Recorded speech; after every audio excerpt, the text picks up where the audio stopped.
Call for the Dead, written and read by John le Carré. George Smiley felt safe in the taxi, safe and warm. The warmth was contraband smuggled from his bed and hoarded against the wet January night. The cab turned into Cambridge Circus, and Smiley sat up with a jolt. He remembered why the duty officer had rung, and the memory woke him brutally from his dreams. The conversation came back to him word for word, a feat of recollection long ago achieved. Duty officer speaking, Smiley. I have the advisor on the line. Smiley? Maston speaking. You interviewed Samuel Arthur Fennan at the Foreign Office on Monday, am I right? Yes, I did. What was the case? Anonymous letter alleging party membership at Oxford. Routine interview, authorized by the Director of Security. Fennan can't have complained, thought Smiley. He knew I'd clear him. There was nothing irregular, nothing. Did you go for him at all? Was it hostile, Smiley? Tell me that. No. It was a particularly friendly interview. We liked one another, I think. As a matter of fact, I exceeded my brief in a way. How, Smiley, how? Well, I more or less told him not to worry. Is that all? Smiley paused for a second. He had never known Maston like this, never known him so dependent. Yes, that's all, absolutely all. He says you cast doubts on his loyalty, that his career in the FO is ruined, and that he is the victim of paid informers. He said what? He must have gone stark mad. He knows he's cleared. What else does he want? Nothing. He's dead. Killed himself at 10:30 this evening. Left a letter to the Foreign Secretary. The police rang one of his secretaries and got permission to open the letter. Then they told us there's going to be an inquiry. Smiley, get round as soon as you can. At Cambridge Circus he stopped the cab 100 yards from the office, partly from habit and partly to clear his head in anticipation of Maston's febrile questioning. He showed his pass to the constable on duty and made his way slowly to the lift. The duty officer greeted him with relief as he emerged, and they walked together down the corridor. Maston's gone to see Sparrow at Scotland Yard. There's a squabble going on about which police department handles the case. Smiley was grateful it was Peter Gwillim's duty that night. Special branch rang at 12. Fennan's wife went to the theatre and didn't find it until she got back alone at 11:15. She eventually rang the police. He lived down in Surrey somewhere. Wollaston, off the Kingston bypass, only just outside the metropolitan area. When the police arrived, they found a letter to the Foreign Secretary on the floor beside the body. The superintendent rang the chief constable, who rang the duty officer at the Home Office, who rang the resident clerk at the Foreign Office, and eventually they got permission to open the letter. Then the fun started. They sat in the duty officer's room, and Gwillim poured coffee essence into 2 cups and added boiling water from the electric kettle. What was he like? Who, Fennan? Well, until tonight I could have told you. Now he doesn't make sense. To look at, obviously a Jew, orthodox family, but dropped all that at Oxford and turned Marxist. Perceptive, cultured, a reasonable man. How old? 44, looks older, really. Smiley went on talking as his eyes wandered round the room. Sensitive face, compact sort of chap, self-contained unit, takes his pleasures alone. Suffered alone too, I suppose. They got up as Maston came in. Ah, Smiley, come in. He opened the door and put out his left arm to guide Smiley through to his own room. I've seen Sparrow. It's a clear case of suicide. The body has been removed, and beyond the usual formalities, the chief constable is taking no action. There'll be an inquest within a day or two. It has been agreed, and I can't emphasize this too strongly, Smiley, that no word of our former interest in Fennan is to be passed to the press. I must have all the facts, Smiley. I must do my duty. If there's anything you feel you should tell me about that interview, anything you haven't recorded, perhaps, tell me now, and let me be the judge of its significance. There's nothing to add, really, to what's already on the file, and what I told you earlier tonight. The allegation against Fennan was pretty thin. University membership in the 30s and vague talk of current sympathy. Half the cabinet were in the party in the 30s. Maston frowned. When I got to his room in the Foreign Office, it turned out to be rather public. People trotting in and out the whole time, so I suggested we go out for a walk in the park. Go on. Well, we did. It was a sunny, cold day and rather pleasant. We watched the ducks. Maston made a gesture of impatience. We spent about half an hour in the park. He did all the talking. I see. It was under these convivial circumstances that you told him the department would recommend no action. Yes. We often do that. We don't normally record it. Maston nodded. And I may take it, therefore, that his suicide, and his letter, of course, come as a complete surprise to you. You find no explanation. It would be remarkable if I did. You have no idea who denounced him? No. He was married, you know. Yes. I wonder, it seems conceivable that his wife might be able to fill in some of the gaps. I hesitate to suggest it, but perhaps someone from the department ought to see her and, so far as good feeling allows, question her on all this. Perhaps he spoke to his wife about it. He's not supposed to have done, but we must be realistic. You want me to go down there? Someone must. When do you want me to go? Apparently, Mrs. Fennan is a somewhat unusual woman. Foreign. Jewish, too, I gather. Suffered badly in the war, which adds to the embarrassment. But sensible and communicative. I gather from Sparrow that she is proving cooperative, and would probably see you as soon as you get there. Surrey police can warn her you're coming, and you can see her first thing in the morning. I shall telephone you there later in the day. Smiley nodded and left. Smiley arrived at Merrydale Lane, Wollaston, on foot, just after 8 o'clock that morning, having parked his car at the police station, which was 10 minutes' walk away. It was raining heavily, driving cold rain, so cold it felt hard upon his face. Surrey police had no further interest in the case, but Sparrow had sent down independently a special branch officer to remain at the police station and act, if necessary, as liaison between security and the police. There was no doubt about the manner of Fennan's death. He had been shot in the temple at point-blank range by a small French pistol manufactured in Lille in 1957. The pistol was found beneath the body. All the circumstances were consistent with suicide. Number 15 Merrydale Lane was a low, Tudor-style house with the bedrooms built into the gables and a half-timbered garage. It had an air of neglect, even disuse. Fennan didn't seem to fit here. Fennan was Hampstead and au pair girls. He rang the bell. Elsa Fennan opened the door. They rang and asked me if I minded. I didn't know what to say. Please come in. She must have been older than Fennan, a slight, fierce woman in her 50s with hair cut very short and dyed to the color of nicotine. He told her his name. You are the man who interviewed my husband about loyalty. She led him into the low, dark drawing room. There was no fire. I liked your husband very much. He would have been cleared. Cleared? Cleared of what? There was a prima facie case for investigation, an anonymous letter. I was given the job. Smiley paused and looked at her with real concern. You had a terrible loss, Mrs. Fennan. You must be exhausted. You can't have slept all night. She did not respond to his sympathy. Thank you, but I can scarcely hope to sleep today. Sleep is not a luxury I enjoy. She bobbed her head at him, indicating that he might sit, and with an oddly old-fashioned gesture she swept her skirt beneath her and sat opposite him. It was very cold in that room. It seemed a long time before she spoke again. You said you liked him. You didn't give him that impression, apparently. I haven't seen your husband's letter, but I've heard of its contents. Smiley's earnest, pouchy face was turned towards her now. It simply doesn't make sense. I as good as told him that we would recommend that the matter be taken no further. She was motionless. He sat forward on his chair, his podgy hands nursing one another on his knees. Look, Mrs. Fennan, that interview was almost a formality. I think your husband enjoyed it. I think it even made him happy to get it over.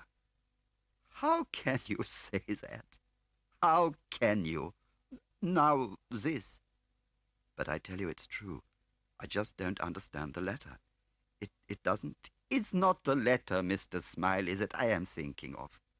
It's what he said to me. How do you mean? He was deeply upset by the interview. He told me so. When he came back on Monday night, he was desperate, almost incoherent. It occupied his whole mind until his death. The telephone was ringing upstairs. Smiley stood up. Excuse me, that will be my office. Do you mind? It's in the front bedroom directly above us. Smiley walked slowly upstairs in a state of complete bewilderment. What on earth should he say to Maston now? He lifted the receiver, glancing mechanically at the number on the apparatus. Wollaston 2944. Exchange here. Good morning. Your 8:30 call. Oh, yes. Thank you very much. He rang off, grateful for the temporary respite. He glanced briefly round the bedroom. It was the Fennans' own bedroom, austere but comfortable. Perhaps for the first time, Smiley was filled with an immediate sense of the tragedy of Fennan's death. He returned to the drawing room. It was for you, your 8:30 call from the exchange. He was aware of a pause and glanced incuriously towards her, but she had turned away from him and was standing looking out of the window, her slender back very straight and still, her stiff, short hair dark against the morning light.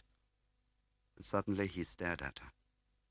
Something had occurred to him, which he should have realized upstairs in the bedroom, something so improbable that for a moment his brain was unable to grasp it. Mechanically he went on talking. He must get out of here, get away from the telephone and Maston's hysterical questions, get away from Elsa Fennan and her dark, restless house, get away and think. I've intruded too much already, Mrs. Fennan, and I must now take your advice and return to Whitehall. He went back to the police station, full of disturbing thoughts. To begin with, it was not Elsa Fennan who had asked the exchange for an 8:30 call that morning.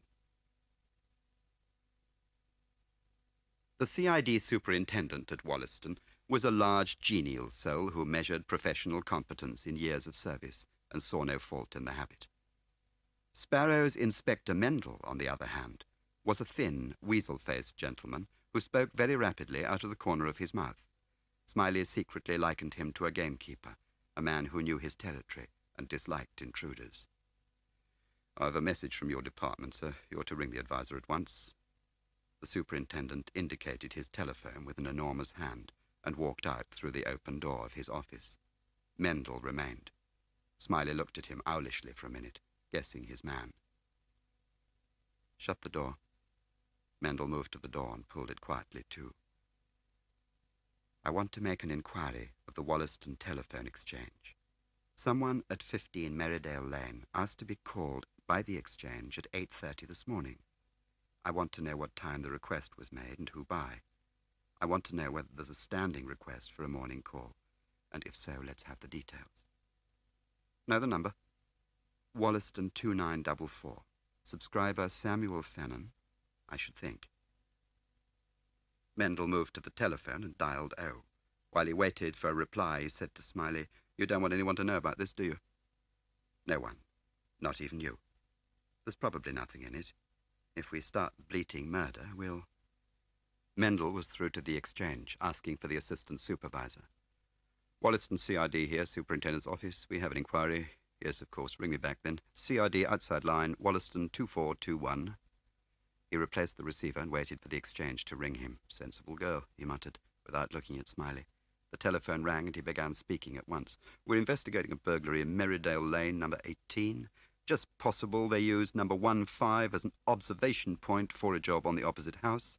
Have you got any way of finding out whether calls were originated or received on Wollaston 2944 in the last 24 hours? There was a pause. Mendel put his hand over the mouthpiece and turned to Smiley with a very slight grin. Smiley suddenly liked him a good deal. "She's asking the girls. Then she'll look at the dockets." He turned back to the telephone and began jotting down figures on the superintendent's pad. He stiffened abruptly and leaned forward on the desk. "Oh, yes?" His voice was casual in contrast to his attitude. "I wonder when she asked for that." Another pause. 1955 hours, eh? A man. The girl's sure of that, is she? Oh, I see. Oh, well, that fixes that.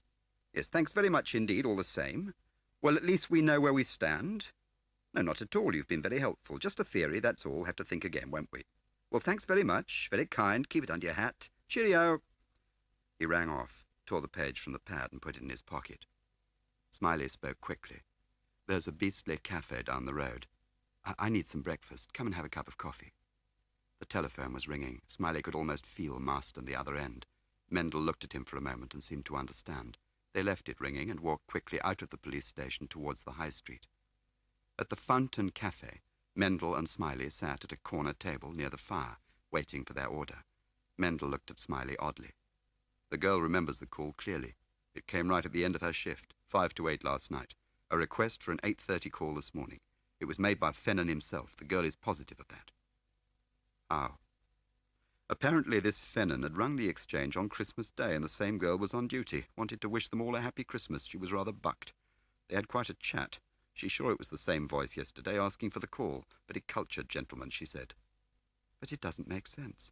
He wrote a suicide letter at 10:30. What happened between 8 and 10:30? Mendel picked up a battered old briefcase. He took from it a plain buff folder and handed it to Smiley. Facsimile of the letter. Super said to give you a copy. Smiley opened the folder and looked at the facsimile. Mendel went on talking.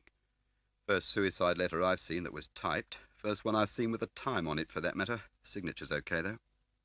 Beneath the printed address at the head of the page was typed the date, and beneath that the time, 10:30 p.m. Dear Sir David, after some hesitation I have decided to take my life.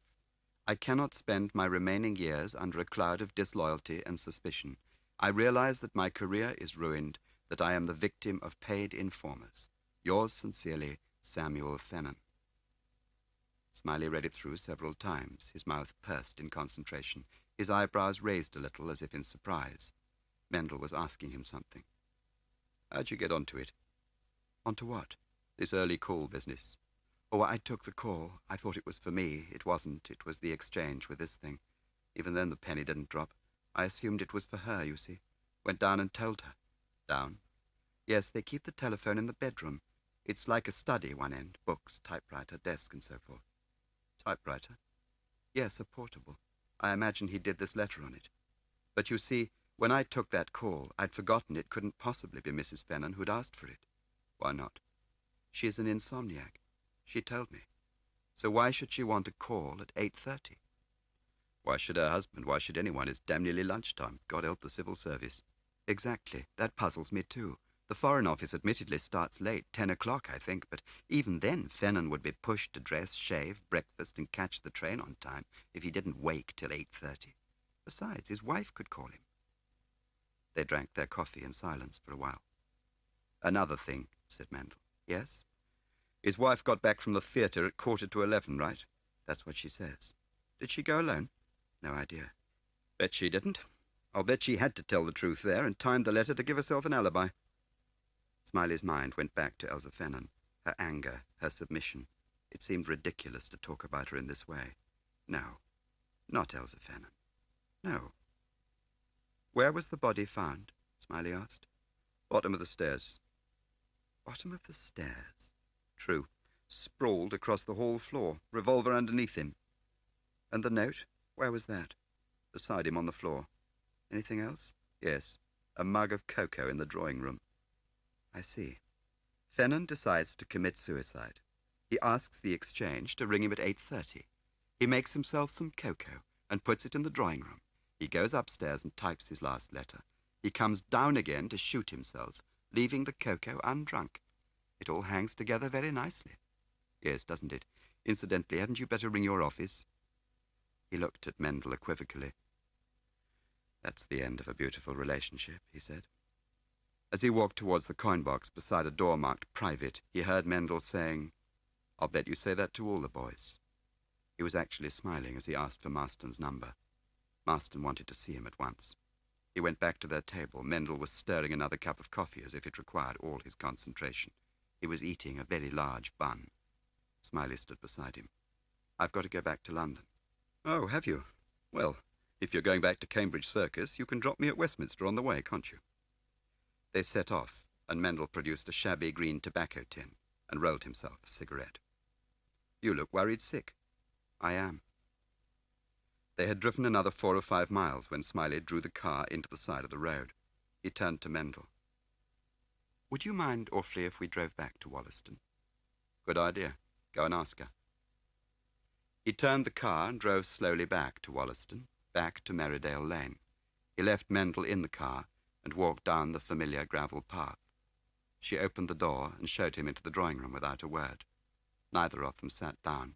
Both instinctively avoided a repetition of that morning's meeting.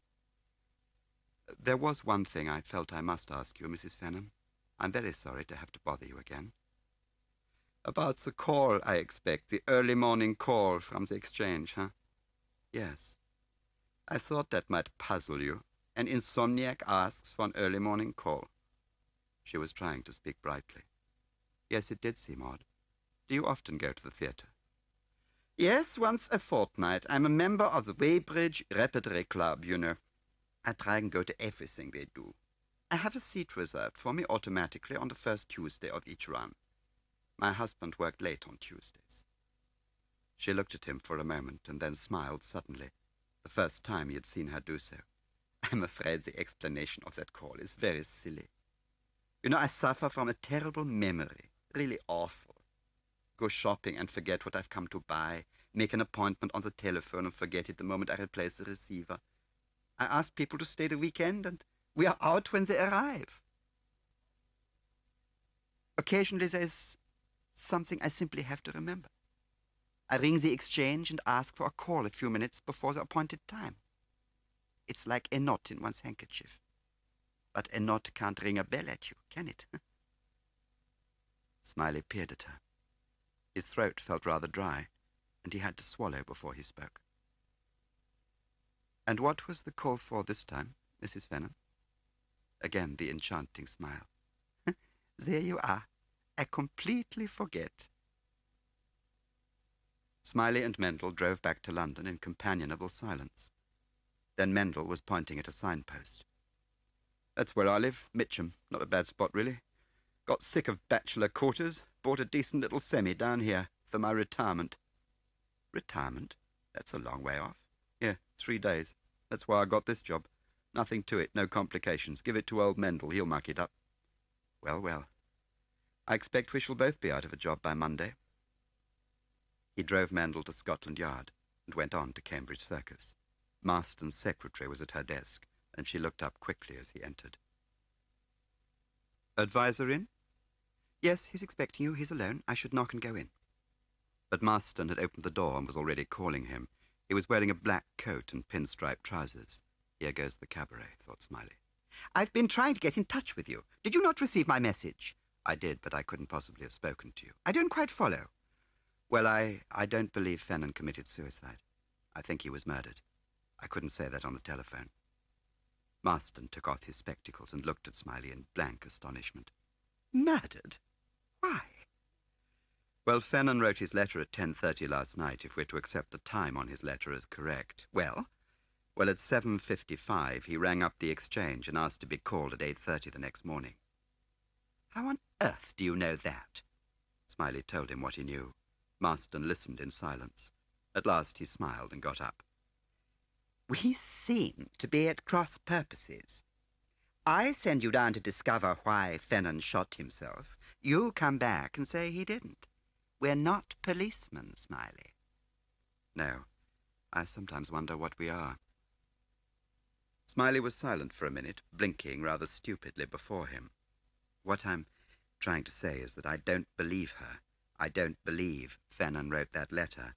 I don't believe that he had any intention of dying. We simply cannot dismiss the inconsistencies. Another thing, I haven't had an expert comparison made, but there's a similarity between the anonymous letter and Fennan's suicide note. The type looks identical. It's ridiculous, I know, but there it is. We must bring the police in. We must give them the facts." "Facts? What facts? Suppose she did lie. She's an odd woman by all accounts, foreign, Jewish.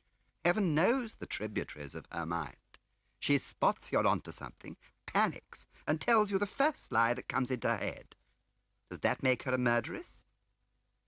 Then why did Fennan make the call? Why make himself a nightcap? "Who can tell?"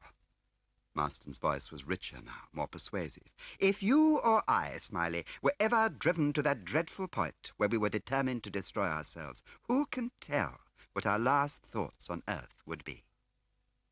Smiley had to give him credit. It was a good performance, and he was no match for Maston when it came to this. You cannot expect me to suggest to the Home Secretary on this evidence that the police have reached a false conclusion. You know how tenuous our police liaison is. On the one hand, we have your suspicions. That, in short, Fennan's behavior last night was not consistent with the intent to die. His wife has apparently lied to you. Against that, we have the opinion of trained detectives who found nothing disturbing in the circumstances of death, and we have Mrs. Fennan's statement that her husband was upset by his interview. I'm sorry, Smiley, but there it is. Without a glance at Maston, Smiley got up and walked out. He reached his own room and sat down at the desk. Mechanically, he looked through his work. His in-tray contained little. Some office circulars and a personal letter addressed to G. Smiley, Esquire, Ministry of Defence. The handwriting was unfamiliar. He opened the envelope and read the letter. Dear Smiley, it is essential that I should lunch with you tomorrow at the Complete Angler at Marlow. Please do your best to meet me there at 1 o'clock. There is something I have to tell you. Yours, Samuel Fennan. The letter was handwritten and dated the previous day, Tuesday, the 3rd of January. It had been postmarked in Whitehall at 6 p.m. Smiley looked at it stodgily for several minutes, holding it stiffly before him and inclining his head to the left. Then he put the letter down, opened a drawer of the desk, and took out a single clean sheet of paper. He wrote a brief letter of resignation to Maston and attached Fennan's invitation with a pin. He pressed the bell for a secretary, left the letter in his out-tray, and made for the lift. Smiley was tired, deeply, heavily tired. He drove slowly homewards. Dinner out tonight. Something rather special. It was only lunchtime now. He would spend the afternoon pursuing olearius across the Russian continent on his Hanseatic voyage. Then dinner at Quaglino's, and a solitary toast to the successful murderer. To Elsa, perhaps, in gratitude for ending the career of George Smiley with the life of Sam Fennan. He remembered to collect his laundry in Sloane Street, and finally turned into Bywater Street, finding a parking space about 3 houses down from his own. He got out, carrying the brown paper parcel of laundry, locked the car laboriously, and walked all round it from habit, testing the handles. A thin rain was still falling. It annoyed him that someone had parked outside his house again. Suddenly he was alert. Something had moved in the drawing room.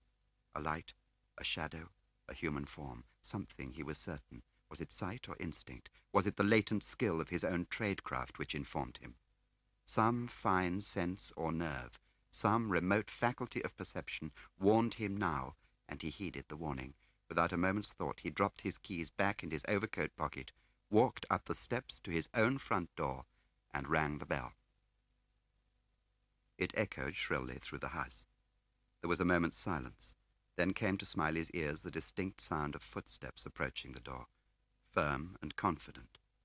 A scratch of the chain, a click of the latch, and the door was opened, swiftly, cleanly. Smiley had never seen him before. Tall, fair, handsome, 35-odd. A light grey suit, white shirt and silver tie, habillé en diplomate, German or Swede. His left hand remained nonchalantly in his jacket pocket. Smiley peered at him apologetically. Good afternoon, he said. Is Mr. Smiley in, please? The door was opened to its fullest extent, a tiny pause. Yes. Won't you come in? For a fraction of a second, Smiley hesitated. No, thank you. Would you please give him this? He handed him the parcel of laundry, walked down the steps again to his car. He knew he was still being watched. He started the car, turned and drove into Sloane Square without a glance in the direction of his house. He found a parking space in Sloane Square, pulled in and rapidly wrote in his diary 7 sets of numbers. They belonged to the 7 cars parked along Bywater Street. He locked the car again and crossed the road to a telephone kiosk.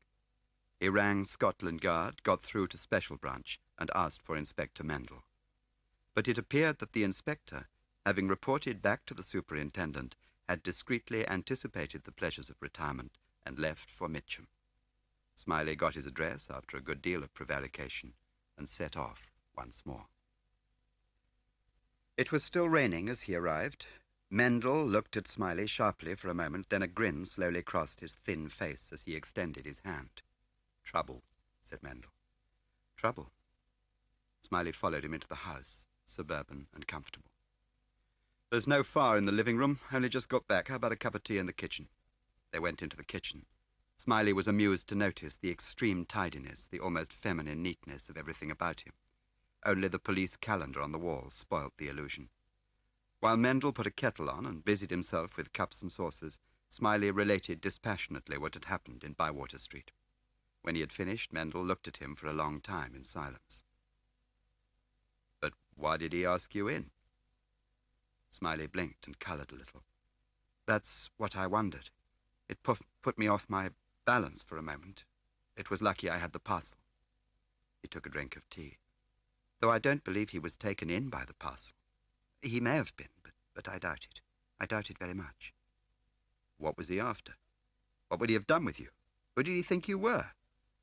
"Well, that's just the point. That's just it, you see. I think it was me he was waiting for, but of course he didn't expect me to ring the bell. I put him off balance. I think he wanted to kill me. That's why he asked me in. He recognized me, but only just. Probably from a photograph." Mendel looked at him in silence for a while. "Key Reist," he said. Smiley sedately munched a homemade biscuit while Fennan recovered himself. "Suppose I'm right," Smiley continued. "All the way. Suppose Fennan was murdered last night and I did nearly follow him this morning. Well, unlike your trade, mine doesn't normally run to a murder a day." "Meaning what?" "I don't know. I just don't know. Perhaps before we go much further you'd check on these cars for me. They were parked in Bywater Street this morning." "Why not do it yourself?" Smiley looked at him, puzzled for a second. Then it dawned on him that he hadn't mentioned his resignation. "Oh, I'm sorry I didn't tell you. I resigned this morning. Just managed to get it in before I was sacked. So I'm free as air, and about as employable." Mendel took the list of numbers from him and went into the hall to telephone. He returned a couple of minutes later. "They'll ring back." "Got a room here for you if you want it. I wouldn't stay at your place tonight if I were you. You never know, do you? Besides, you'll sleep better here. Air's better." Smiley began to protest. "Up to you. You do what you like." Mendel grew surly and embarrassed. "Don't understand your job, to be honest, any more than you know police work. You do what you like. From what I've seen of you, you can look after yourself." "Well, at least you must let me give you dinner tonight." The telephone rang in the hall. It was Mendel's secretary about the car numbers. Mendel came back. He handed Smiley a list of 7 names and addresses. 4 of the 7 could be discounted. The registered addresses were in Bywater Street. 3 remained. A hired car from the firm of Adams, Scar and Sons of Battersea, a trade van belonging to the 7 Tile Company, Eastbourne, and the 3rd was listed specially as the property of the Panamanian ambassador. "I've got a man on the Panamanian job now. There'll be no difficulty there. They've only got 3 cars on the embassy strength. Battersea's not far. We could pop over there together, in your car." "Well, by all means, Smiley said. And we can go in to Kensington for dinner. I'll book a table at the Entrechat."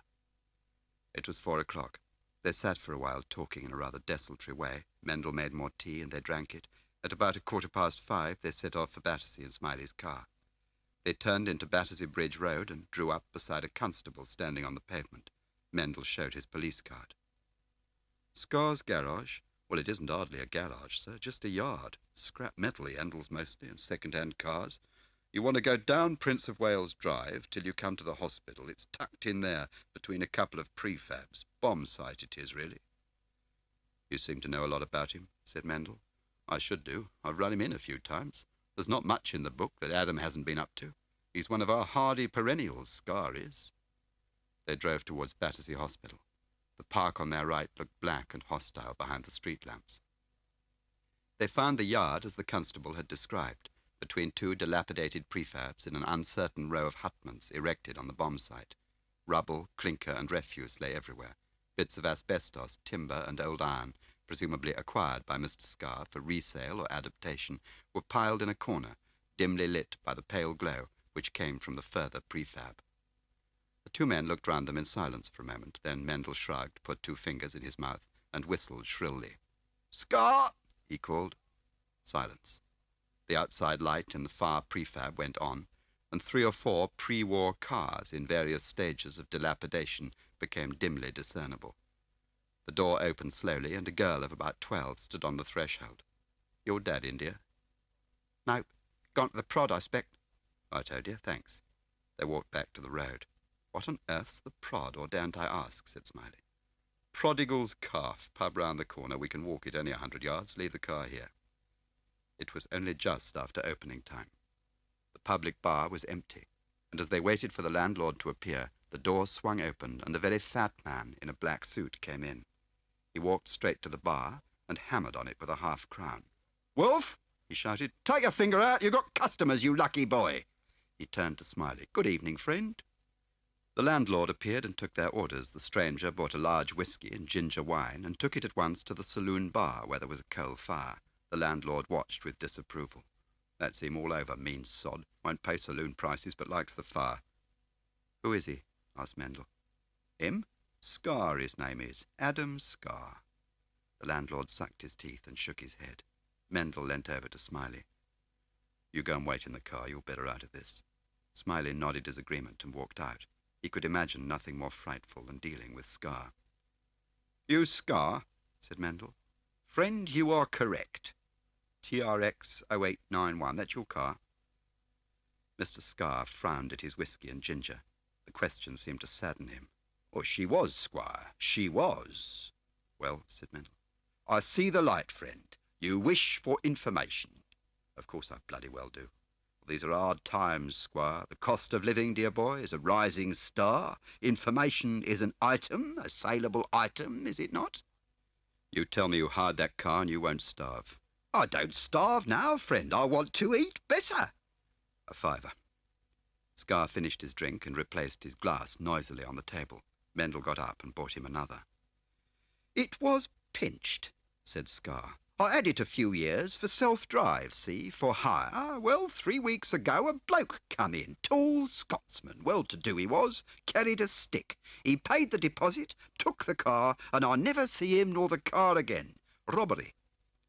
"Why not report it to the police?" Scar paused and drank from his glass. He looked at Mendel sadly. "Many factors would argue against, Squire." "Meaning you'd pinched it yourself?" Scar looked shocked. "I have since heard distressing rumours about the party from which I obtained the vehicle. I will say no more." "When you rented him the car, he filled in forms, didn't he? Insurance, receipt, and so on. Where are they?"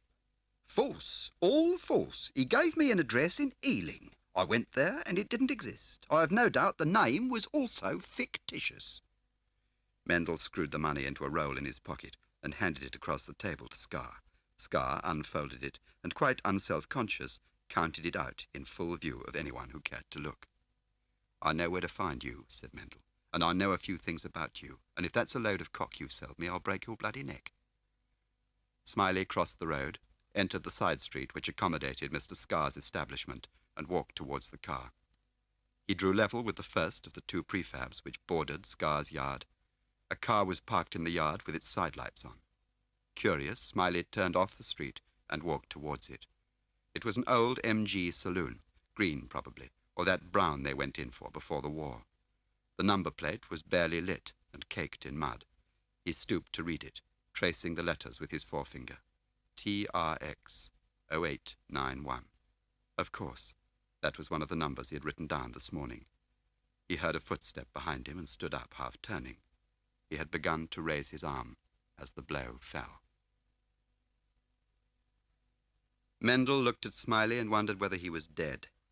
He emptied the pockets of his own overcoat and laid it gently over Smiley's shoulders. Then he ran like a madman, towards the hospital. A young coloured doctor was on duty. Mendel showed him his card, shouted something to him, then ran back down the road and waited. A few minutes later, the ambulance arrived, and skillful men gathered Smiley up and took him away. "Bastard," Mendel hissed, and walked slowly back towards the pub. The saloon bar was filling up. Scar was ordering another drink. Mendel took him by the arm. Scar turned and said, "Hello, friend. Back again? Have a little of what killed Auntie." "Shut up," said Mendel. "I want another word with you. Come outside." Scar consigned his drink to the care of the landlord and made a slow, dignified exit. They turned into the yard. The MG was still there. Mendel had Scar firmly by the arm, ready if necessary to force the forearm back and upwards, breaking or dislocating the shoulder joint. "Oh, well, well," cried Scar with apparent delight. "She's returned to the bosom of her ancestors." "Stolen, was it?" said Mendel. "Stolen by a tall Scotsman with a walking stick and an address in Ealing. Decent of him to bring it back, wasn't it? Friendly gesture after all this time. You've mistaken your bloody market, Scar." Mendel was shaking with anger. "And why are the side lights on? Open the door." Scar turned to Mendel in the dark, his free hand slapping his pockets in search of keys. He extracted a bunch of 3 or 4, felt through them, and finally unlocked the car door. Mendel got in, found the passenger light in the roof, and switched it on. He began methodically to search the inside of the car. Scar stood outside and waited. He searched quickly but thoroughly. Glove tray, seats, floor, rear window ledge. Nothing. He slipped his hand inside the map pocket on the passenger door and drew out a map and an envelope. The envelope was long and flat, grey-blue in colour with a linen finish. Continental, thought Mendel. There was no writing on it. He tore it open. There were 10 used £5 notes inside, and a piece of plain postcard. Mendel held it to the light and read the message printed on it with a ballpoint pen. "Finished, now, sell it." There was no signature. He got out of the car and seized Scar by the elbows. Scar stepped back quickly. "What's your problem, friend?" "It's not my problem, Scar. It's yours. The biggest bloody problem you ever had. Conspiracy to murder, attempted murder, offences under the Official Secrets Act. See that hospital, do you? There's a bloke dying there, murdered by your tall Scotsman. They found him half an hour ago, bleeding like a pig in your yard. There's another one dead in Surrey, and you're the only one who knows who he is, aren't you? He might want to tidy that up a bit, mightn't he?" Scar walked slowly round to the other side of the car. Mendel sat in the driving seat and unlocked the passenger door from the inside. Scar sat himself beside him. They didn't put the light on. "I'm in a nice way of business round here," said Scar quietly. "And the pickings is small but regular. Or was, till this bloke come along." "What bloke?" "Bit by bit, copper. Don't rush me. That was 4 years ago. I didn't believe in Father Christmas till I met him. Dutch, he said he was, in the diamond business. I'm not pretending I thought he was straight, see, because you're not balmy and nor am I. I never asked what he'd done. He never told me, but I guessed it was smuggling. Money to burn he had. Come off him like leaves in autumn. 'Scar,' he said, 'you're a man of business. I don't like publicity. Never did. And I hear we're birds of a feather. I want a car. Not to keep, but to borrow.' He didn't put it quite like that because of the lingo, but that's the sense of it." "What did he look like?" "Quite young he was, tall, fair chap, but cool. Cool as charity. I never saw him after that day. He sent me letters, posted in London, typed on plain paper. Just be ready Monday night, or be ready Thursday night, and so on. We had it all arranged. I left the car out in the yard, full of petrol, teed up. He never said when he'd be back. Just ran it in about closing time or later, leaving the lights on and the doors locked. He's put money in the map pocket for each day he'd been away." "What happened if anything went wrong, if you got pinched for something else?" "We had a telephone number. He told me to ring and ask for a name." "What name?" "He told me to choose one. I chose Blondie. He didn't think that was very funny, but we stuck to it. Primrose 0098. Did you ever use it?" "Yes, a couple of years ago I took a bint to Margate for 10 days. I thought I'd better let him know. A girl answered the phone, Dutch too by the sound of her. She said Blondie was in Holland. She'd take a message. After that I didn't bother." "Why not?" "I began to notice, see, he come regular once a fortnight, the 1st and 3rd Tuesdays except January and February. This was the 1st January he come. He brought the car back Thursday usually. Odd him coming back tonight. But this is the end of him, isn't it?" Scar held in his enormous hand the piece of postcard he had taken from Mendel. "Did he miss at all? Away long periods?" "Winters he kept away more. January he never come, nor February, like I said." Mendel still had the £50 in his hand. He tossed them into Scar's lap. "Don't think you're lucky. I wouldn't be in your shoes for 10 times that lot. I'll be back." Mendel took the postcard back, got out of the car, and walked away towards the hospital. It was 3 weeks before Mendel was allowed to see Smiley. Smiley blinked. I'm afraid you're not very distinct at the moment. I'm not allowed to wear my old glasses. They're getting me some new ones." You don't know who did this to me, do you? I do. Depends. Got a lead, I think. I don't know enough, that's the trouble. About your job, I mean. Does the East German Steel Mission mean anything to you? Yes, I think so. It came here 4 years ago to try and get a foot in the Board of Trade. Mendel gave an account of his transactions with Mr. Scar. Said he was Dutch. The only way Scar had of getting in touch with him was by ringing a Primrose telephone number. I checked the subscriber. Listed as the East German Steel Mission in Belsize Park. I sent a bloke to sniff round. They've cleared out. Nothing there at all. No furniture, nothing. Just the telephone. That's been ripped out of its socket. When did they go? 3rd of January. Same day as Fennan was murdered. He looked at Smiley quizzically. Smiley thought for a minute and said, "Get hold of Peter Gwillim at the Ministry of Defence and bring him here tomorrow, if necessary by the scruff of his neck." "See you tomorrow, then," said Mendel, and left.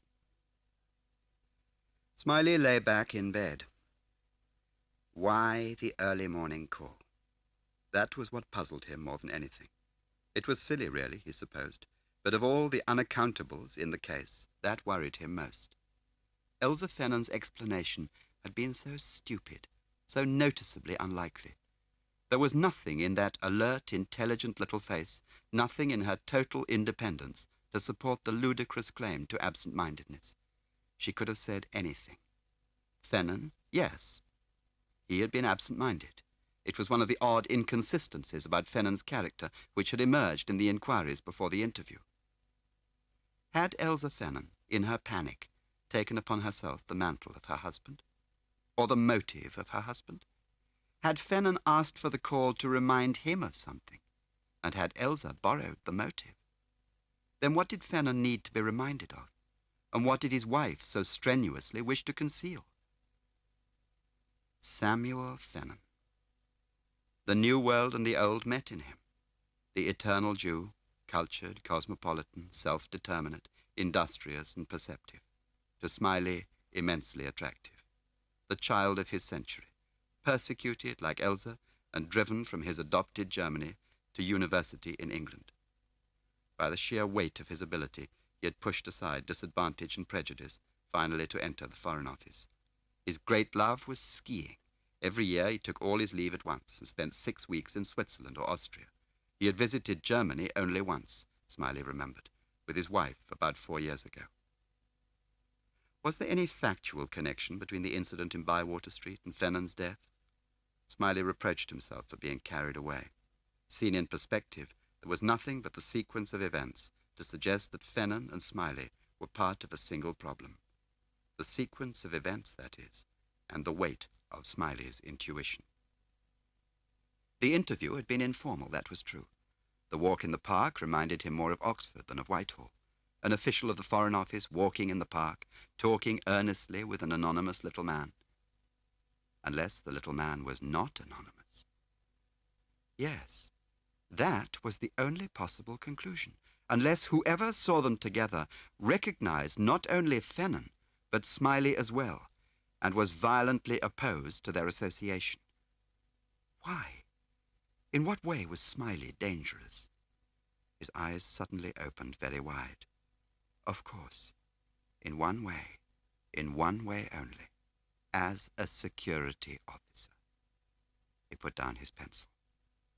And so whoever killed Sam Fennan was anxious that he should not talk to a security officer. Someone in the Foreign Office, perhaps?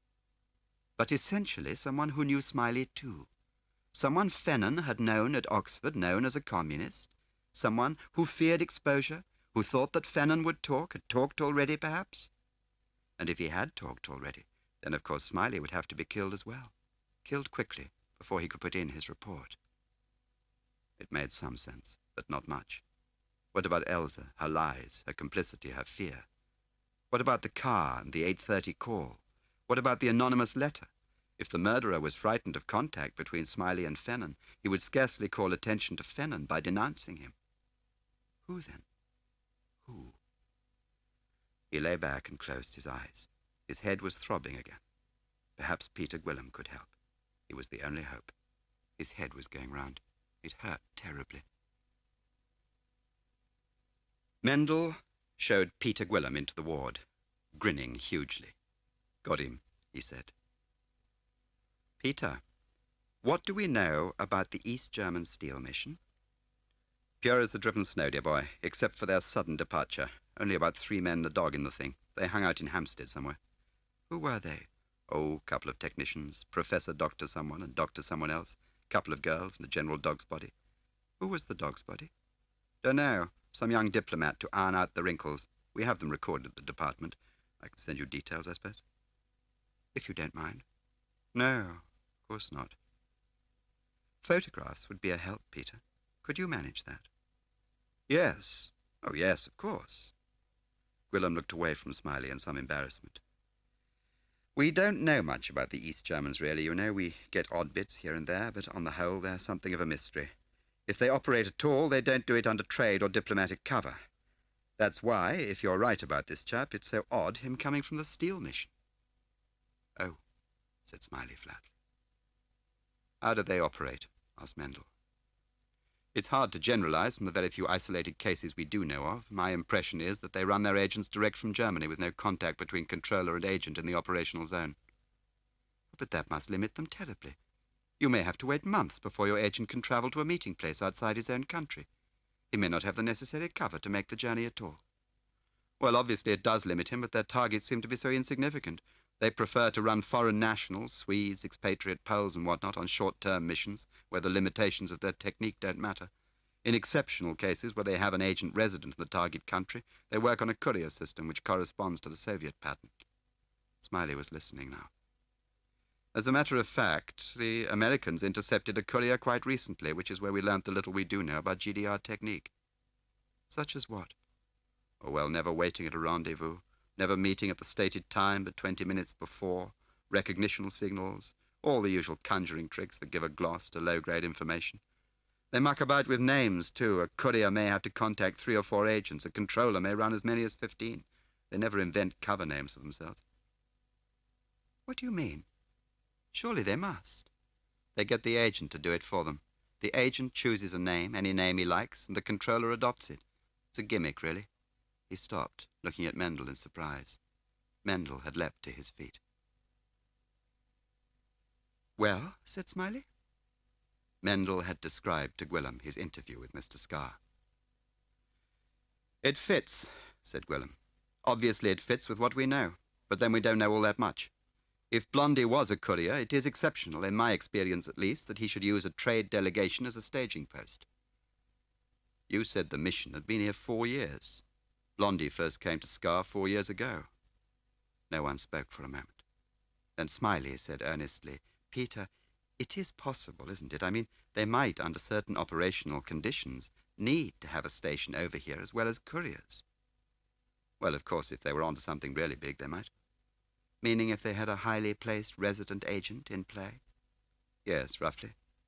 And assuming they had such an agent, a McLean or Fuchs, it is conceivable that they would establish a station here, under trade cover, with no operational function, except to hold that agent's hand. Yes, it's conceivable, but it's a tall order, George.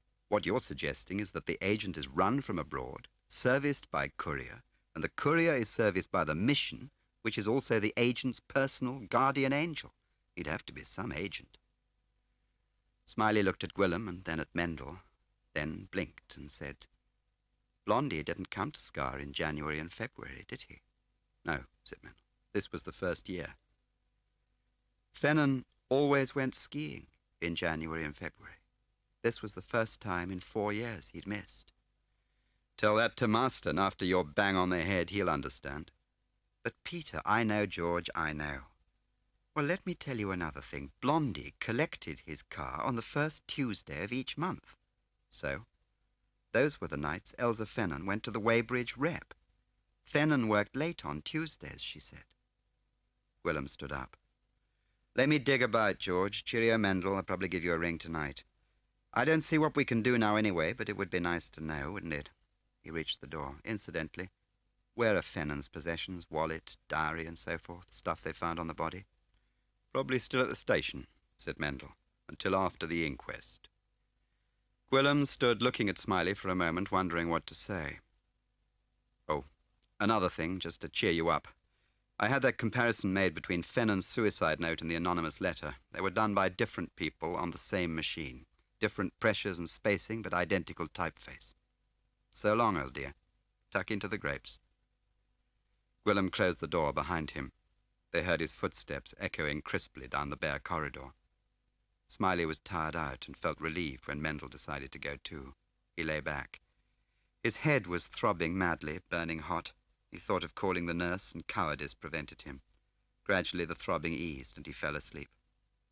He was woken by the sound of argument in the corridor. He heard the sister's voice, raised in protest. He heard footsteps and Mendel's voice, urgent in contradiction. The door opened suddenly, and someone put the light on. He blinked and sat up, glancing at his watch. It was 6:15. Mendel was talking to him, almost shouting. What was he trying to say?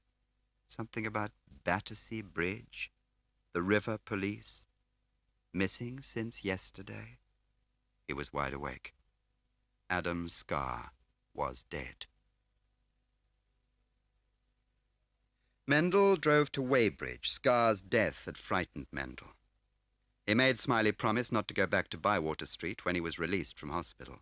With any luck, they'd think he was dead anyway. Scarre's death proved one thing, of course. The murderer was still in England, still anxious to tidy up. When I get up, Smiley had said last night, we must get him out of his hole again. Put out bits of cheese. Mendel knew who the cheese would be. Smiley. Of course, if they were right about the motive, there would be other cheese too, Fennan's wife. In fact, Mendel thought grimly, it doesn't say much for her that she hasn't been murdered already. The Repertory Theatre in Weybridge was in a one-way street leading off the high street where parking was impossible. Finally, he left the car at the railway station and walked back into the town. The front doors of the theatre were locked. Mendel walked round to the side of the building under a brick archway. A green door was propped open. It had push bars on the inside, and the words "stage door" scribbled in chalk. There was no bell. A faint smell of coffee issued from the dark green corridor within.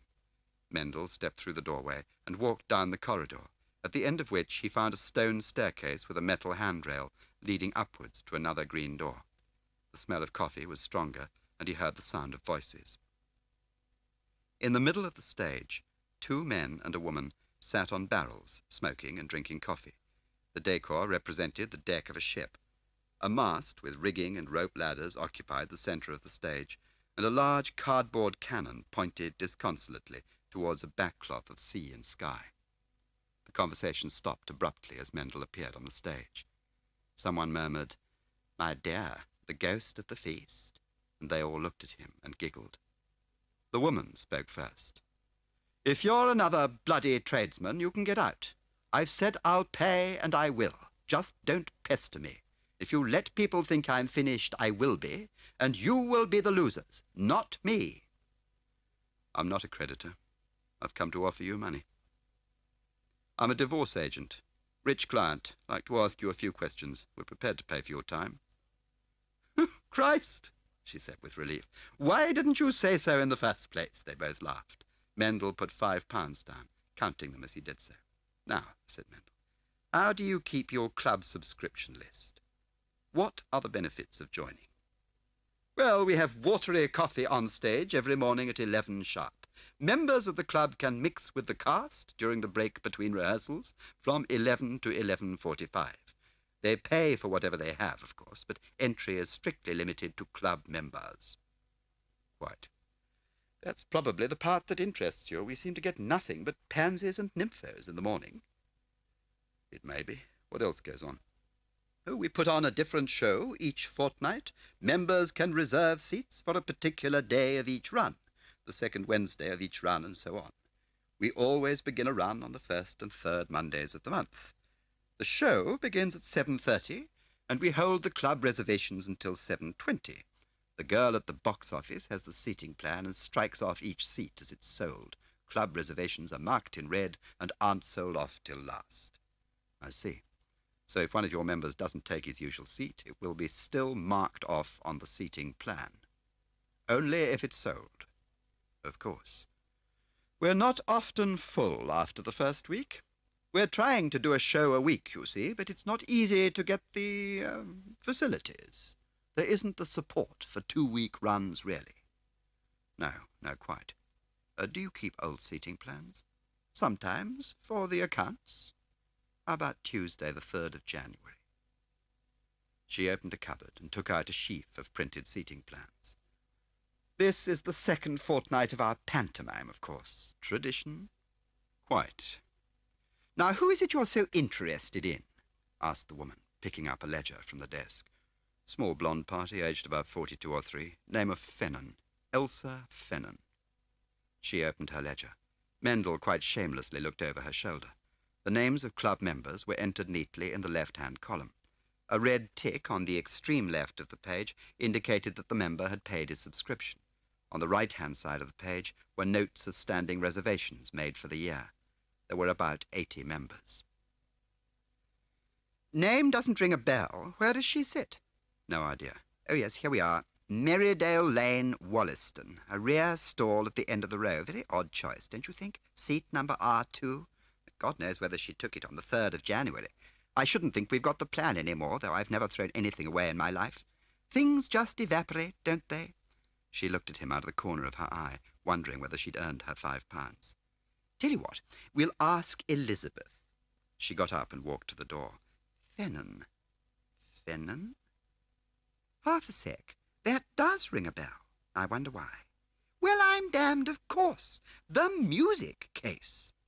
She opened the door and disappeared for a couple of minutes, and returned with a tall and rather pretty girl with fuzzy blonde hair and pink cheeks, good at tennis and swimming. This is Elizabeth Pigeon. She may be able to help. Darling, we want to find out about a Mrs. Fennan, a club member. Didn't you tell me something about her? Oh, yes. She must have thought she sounded sweet. She smiled vapidly at Mendel, put her head on one side and twined her fingers together. Mendel jerked his head towards her. Do you know her? Oh, yes. She's madly musical. At least I think she must be, because she always brings her music. She's madly sort of thin and odd. She's foreign, isn't she? Why odd? Asked Mendel. Oh, well, last time she came, she got a frightful pet about the seat next to her. It was a club reservation, you see, and simply hours after 20 past. We'd just started the panto season. There were millions of people wanting seats, so I let it go. She kept on saying she was sure the person would come because he always did. Did he? No, I let the seat go. She must have been an awful pet because she left after the second act, forgot to collect her music case. This person she was sure would turn up. Is he friendly with Mrs. Fennan?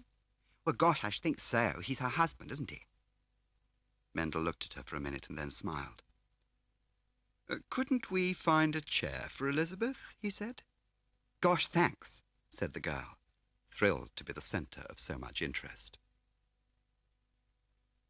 Mendel studied the girl with fatherly curiosity. Now, what makes you think he was her husband, Elizabeth? There was an edge to his voice which had not been there before. Well, I know they arrived separately, but I thought that as they had seats apart from the rest of the club reservations, they must be husband and wife. And of course he always brings a music case, too. I see. Now, what else could you remember about that evening, Elizabeth? There were lots, really, because, you see, I felt awful about her leaving in such a pet, and then later that night she rang up. I mean, Mrs. Fennan did, you see. She said her name, and then she said she'd left early and forgotten her music case. She'd lost the ticket for it, too, and was in a frightful state. It sounded as if she was crying. I heard someone's voice in the background, and then she said someone would drop in and get it, if that would be all right without the ticket. I said, of course, and half an hour later the man came. And he's rather super, you know, sort of tall and fair. I see. Well, thank you very much, Elizabeth. You've been very helpful. Gosh, that's okay, you know. She got up. Incidentally, this man who collected her music case, he wasn't by any chance the same man who sits beside her in the theatre, was he? Oh, rather. Oh, gosh, sorry, I should have said that. Did you talk to him? Well, you know, just to say, here you are, sort of thing. And what kind of voice had he? Oh, foreign. Like Mrs. Fennan's. She is foreign, isn't she? I mean, that's what I put it down to, all her fuss and state, you know, foreign temperament. She smiled at Mendel, waited a moment, then walked out. Cow, said the woman, looking at the closed door. Her eyes turned to Mendel. Well, I hope you got your 5 quid's worth. I think so. said Mendel. Mendel found Smiley sitting in an armchair, fully dressed. Peter Gwillim was stretched luxuriously on the bed, a pale green folder held casually in his hand. Outside, the sky was black and menacing. "Enter the third murderer," said Gwillim as Mendel walked in. Mendel sat down at the end of the bed and nodded happily to Smiley, who looked pale and depressed. "Congratulations. Nice to see you on your feet." "Well, thank you. I'm afraid if you did see me on my feet, you wouldn't congratulate me. I feel as weak as a kitten." "When are they letting you go?" "I don't know when they expect me to go." "Haven't you asked?" "No." "Well, you better. I've got news for you. I don't know what it means, but it means something." "Well, well," said Peter Gwillim. "Everyone's got news for everyone else. Isn't that exciting? George has been looking at my family snaps," he raised the green folder a fraction of an inch, "and recognizes all his old chums." Mendel felt baffled and left out of things. Smiley intervened. "I'll tell you all about it over dinner tomorrow evening. I'm getting out of here in the morning, whatever they say. I think we've found the murderer, and a lot more besides. Now let's have your news." There was no triumph in his eyes, only anxiety. The following evening, Smiley, Mendel, and Gwillim sat around a corner table in a small Chelsea restaurant. Outside, the rain fell continuously. For all three of them, the world seemed an untroubled and decent place that night, despite the strange business that brought them together. "To make sense of what I have to tell you," began Smiley at last, addressing himself principally to Mendel, "I shall have to talk at length about myself. I'm an intelligence officer by trade, as you know. I've been in the service since the flood, long before we were mixed up in power politics with Whitehall. In those days we were understaffed and underpaid. After the usual training and probation in South America and Central Europe, I took a job lecturing at a German university, talent spotting for young Germans with an agent potential." He paused, smiled at Mendel, and said, "Forgive the jargon." Mendel nodded solemnly, and Smiley went on. He knew he was being pompous and didn't know how to prevent himself. "My story really begins in 1938. One of my students was a 19-year-old boy named Dieter Fry. He was an intelligent boy and remarkable to look at." Smiley paused again, staring before him. Perhaps it was his illness, his weakness, which brought the memory so vividly before him. Dieter was a very handsome boy, with a high forehead and a lot of unruly black hair. The lower part of his body was deformed, I think by infantile paralysis. He carried a stick and leaned heavily upon it when he walked. Naturally, he cut a rather romantic figure at a small university. There was a fierce independence, a ruthlessness about him which scared most people off. And this defensiveness in Dieter derived not only from his deformity, but from his race, which was Jewish. I once considered him for recruitment, but it seemed futile to take on anyone who was so obviously earmarked for concentration camp. Besides, he was too volatile, too swift to react, too brightly painted, too vain. The end of the term came, and Dieter departed without a word of farewell to me. I never expected to see him again. Soon after that, my department ordered me back to England. I packed and left within 48 hours to find London in a turmoil. I was given a new assignment which required intensive preparation, briefing, and training. I was to go back to Europe at once and activate almost untried agents in Germany who had been recruited against such an emergency. I began to memorize the dozen-odd names and addresses, and you can imagine my reaction when I discovered that Dieter Fry was among them. Despite the slight changes in my appearance and the new cover under which I was operating, I should obviously have to declare myself to Dieter as plain George Smiley from the university, so he could blow me sky high. It seemed a most unfortunate beginning, and I was half resolved to set up my network without Dieter. In the event, I was wrong.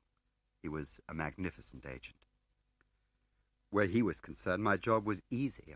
Dieter put in a lot of travelling as it was. He had a special pass to get him around, and he had a government job that gave him more freedom than all my other agents put together. Communication was child's play by comparison. Occasionally we'd actually meet and talk in a cafe, or he'd pick me up in his official car and drive me 60 or 70 miles along a main road as if he were giving me a lift. But more often we would take a journey in the same train and swap briefcases in the corridor, or go to the theatre with parcels and exchange cloakroom tickets. He seldom gave me actual reports, but just carbon copies of transit orders.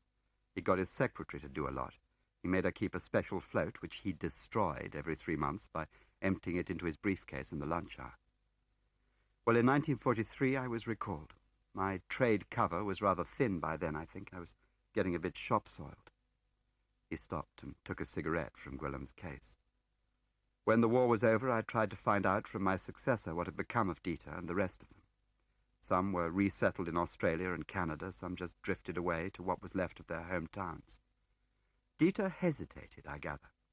The Russians were in Dresden, of course, and he may have had doubts. In the end, he went. He had to, really, because of his mother.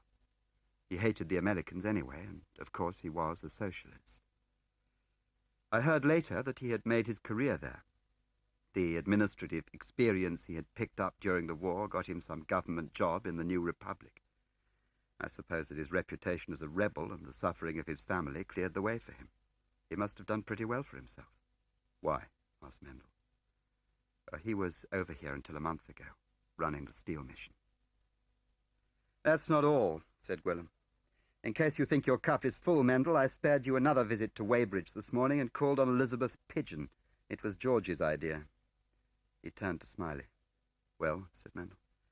I showed her a picture of that young diplomat by the name of Munt. They keep in tow there to pick up the bits. Elizabeth recognized him at once as the nice man who collected Elsa Fennan's music case. Isn't that jolly?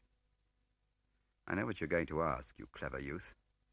You want to know whether George recognized him too. Well, George did. It's the same nasty fellow who tried to lure him into his house in Bywater Street. Doesn't he get around?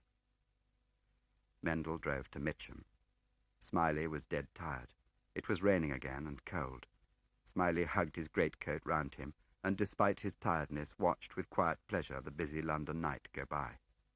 When they got back, Smiley went straight to bed while Mendel made some tea.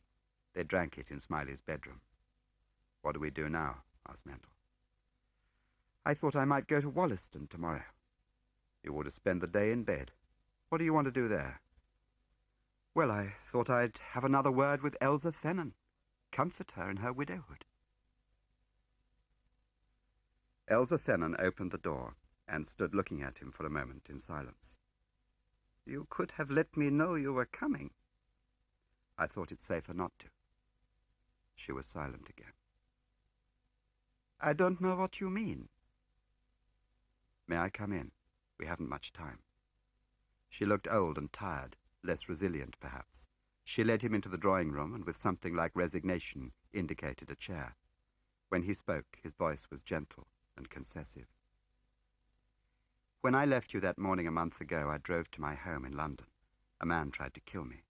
That night he nearly succeeded. He hit me on the head 3 or 4 times. I've just come out of hospital.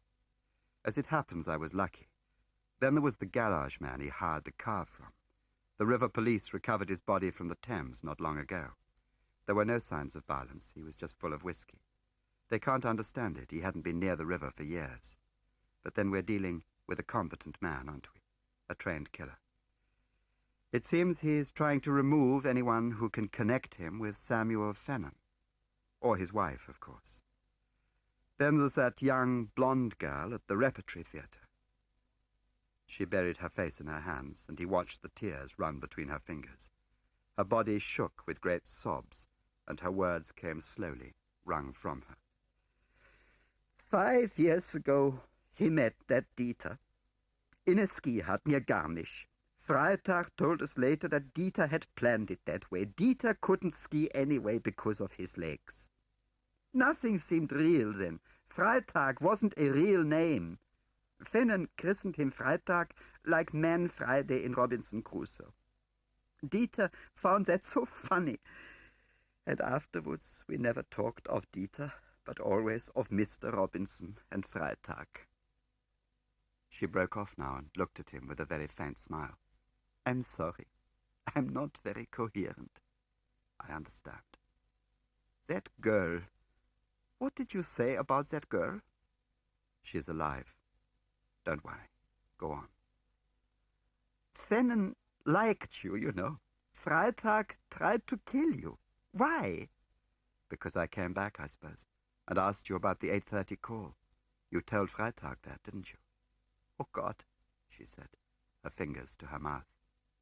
You rang him up, didn't you, as soon as I'd gone? Yes. Yes, I did. I was frightened. I wanted to warn him to go, him and Dieter, to go away and never come back, because I knew you'd find out. If not today, then one day, but I knew you'd find out in the end. Why would they never leave me alone? They were frightened of me because they knew I only wanted Samuel, wanted him safe to love and care for. They relied on that. Smiley felt his head throbbing erratically.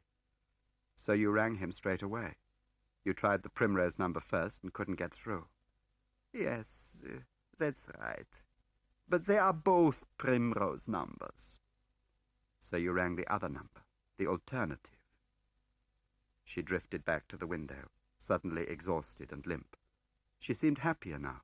The storm had left her, reflective and in a way content. Yes, Freitag was a great one for alternative plans. What was the other number? He watched her anxiously as she stared out of the window into the dark garden. Why do you want to know? He came and stood beside her at the window, watching her profile. His voice was suddenly harsh and energetic. I said the girl was all right. You and I are alive too, but don't think that's going to last.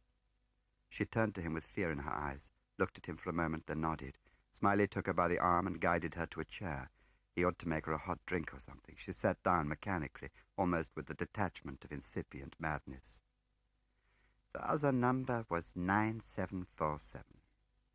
Any address? Did you have an address? No address. Only telephone. Tricks on the telephone. No address. A thought suddenly struck Smiley. A memory of Dieter's skill in communication. Freitag didn't meet you the night Fennan died, did he? He didn't come to the theatre. No. That was the first time he'd missed, wasn't it? You panicked and left early. No. Yes, I panicked. No, you didn't. You left early because you had to. It was the arrangement. Why did you leave early? Why? Her hands hid her face. Are you still mad? Smiley shouted. Do you still think you can control what you have made? Freitag will kill you. He'll kill the girl. Kill. Whom are you trying to protect, a girl or a murderer? She wept and said nothing. Smiley crouched beside her, still shouting. I'll tell you why you left early, shall I? I'll tell you what I think. It was to catch the last post that night from Weybridge. He hadn't come, you hadn't exchanged cloakroom tickets, had you? So you obeyed the instructions. You posted your ticket to him, and you have got an address. Not written down, but remembered forever. If there is ever a crisis, if I do not come, this is the address. Is that what he said? An address never to be used or spoken of? An address forgotten and remembered forever? Is that right? Tell me. She stood up, her head turned away, went to the desk and found a piece of paper and a pencil. The tears still ran freely over her face. With agonizing slowness, she wrote the address, her hand faltering and almost stopping between the words. He took the paper from her, folded it carefully across the middle and put it in his wallet. Now he would make her some tea. It began so simply. He brought home a draft telegram one night and showed it to me. He said, I think Dieter ought to see that. That was all.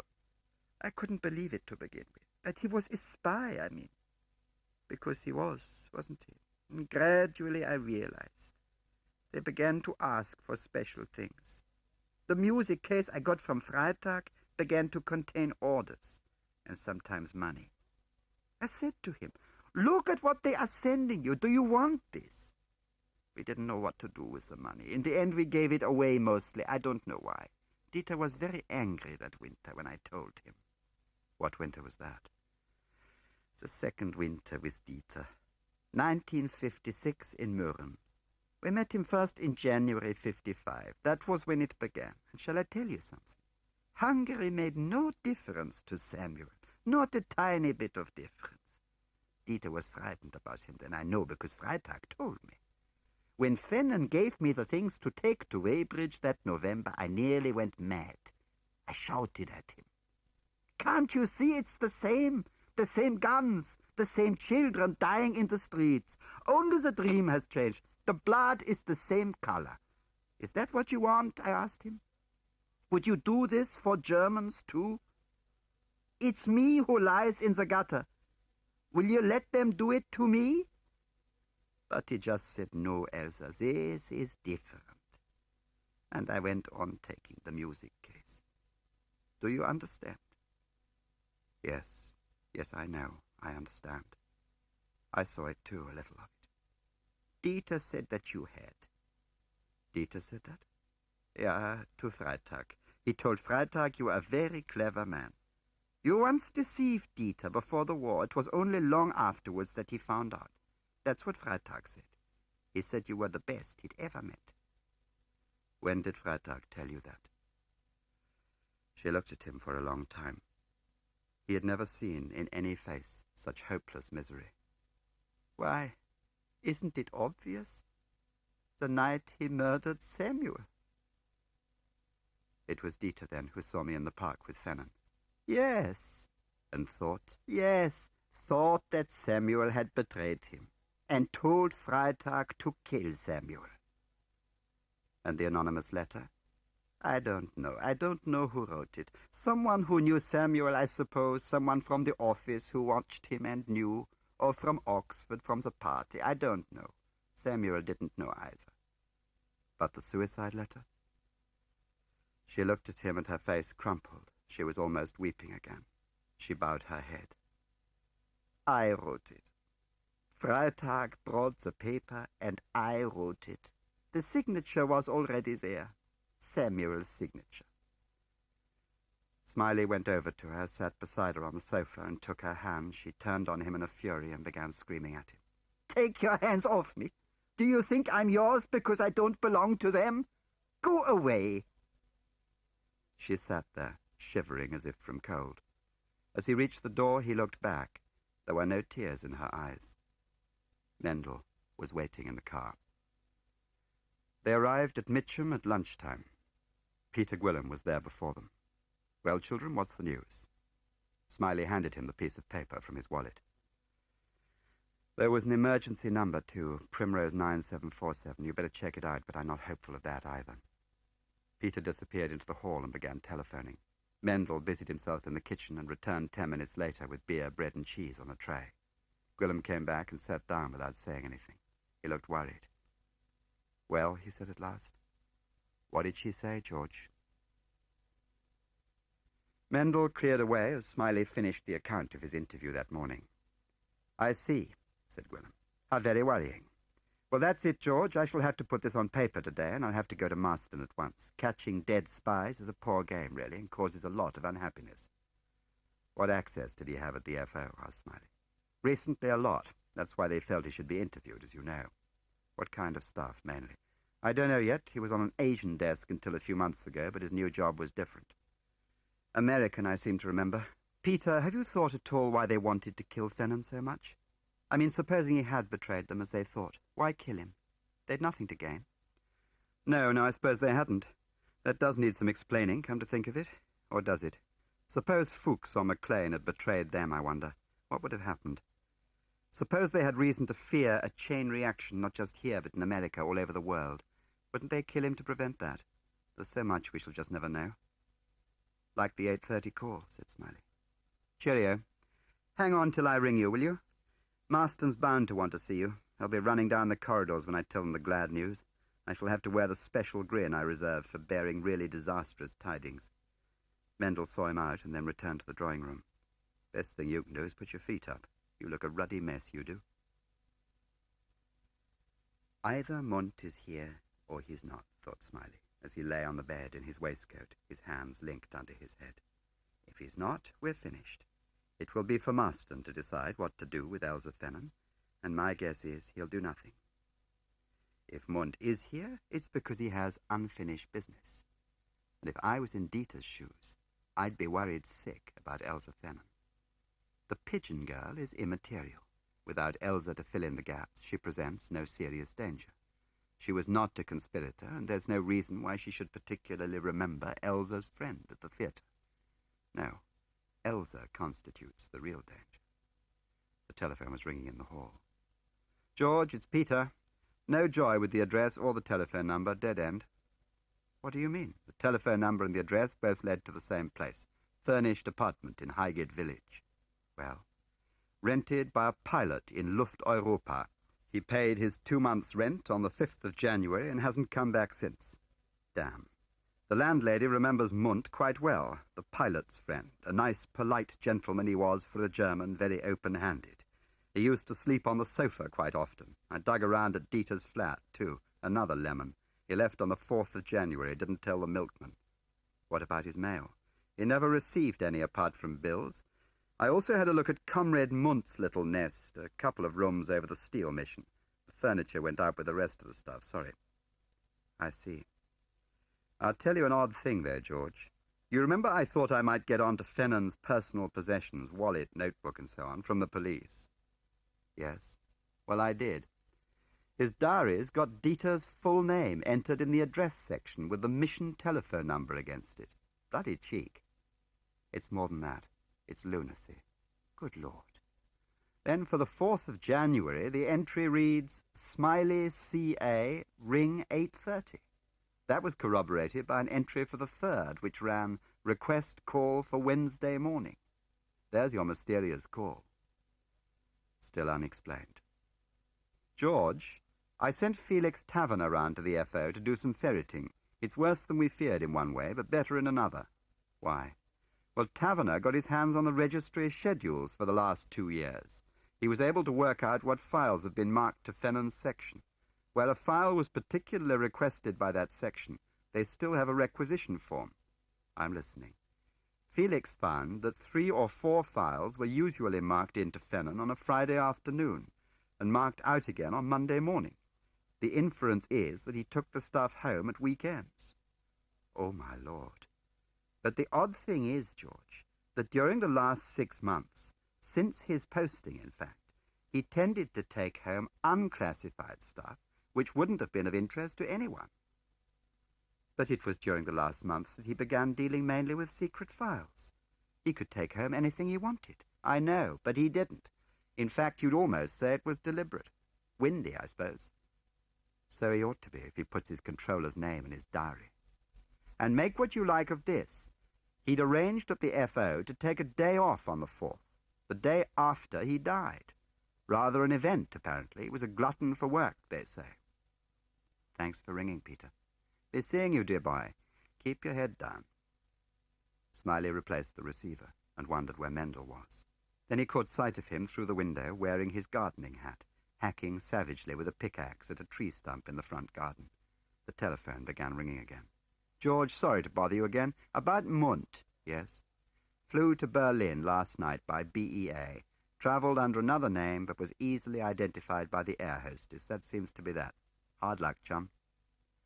Smiley pressed down the cradle with his hand for a moment, then dialed Wollaston 2944. He heard the number ringing the other end. Suddenly the dialing tone stopped, and instead he heard Elsa Fennan's voice. Hello? Hello? Hello? Slowly he replaced the receiver.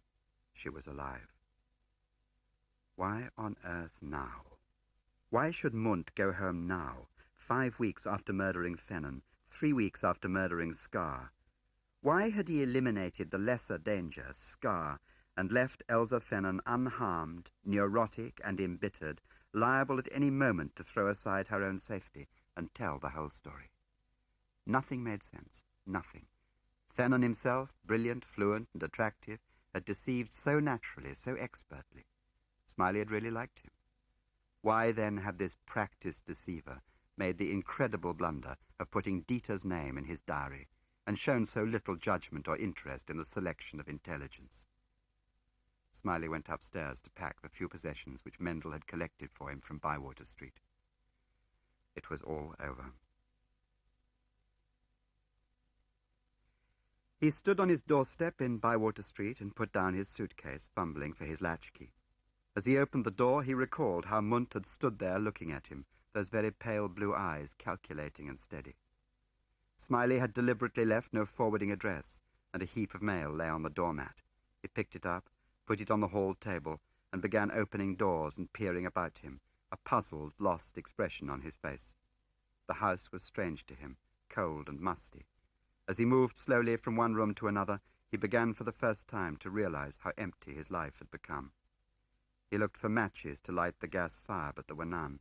He sat in an armchair in the living room and his eyes wandered over the bookshelves and the odds and ends he had collected on his travels. When his wife Anne had left him, he had begun by rigorously excluding all trace of her. He had even got rid of her books. But gradually he had allowed the few remaining symbols that linked his life with hers to reassert themselves. Wedding presents from close friends which had meant too much to be given away. And there was a Watteau sketch from Peter Gwillim, a Dresden group from Steed Asprey. He got up from his chair and went over to the corner cupboard where the group stood. He loved to admire the beauty of those figures, the tiny rococo courtesan in shepherd's costume, her hands outstretched to one adoring lover, her little face bestowing glances on another. Dresden, he remembered, had been Elsa's birthplace. He remembered glancing through her personal particulars at the ministry. Elsa née Freimann, born 1917 in Dresden, Germany, of German parents, educated Dresden, imprisoned 38 to 45.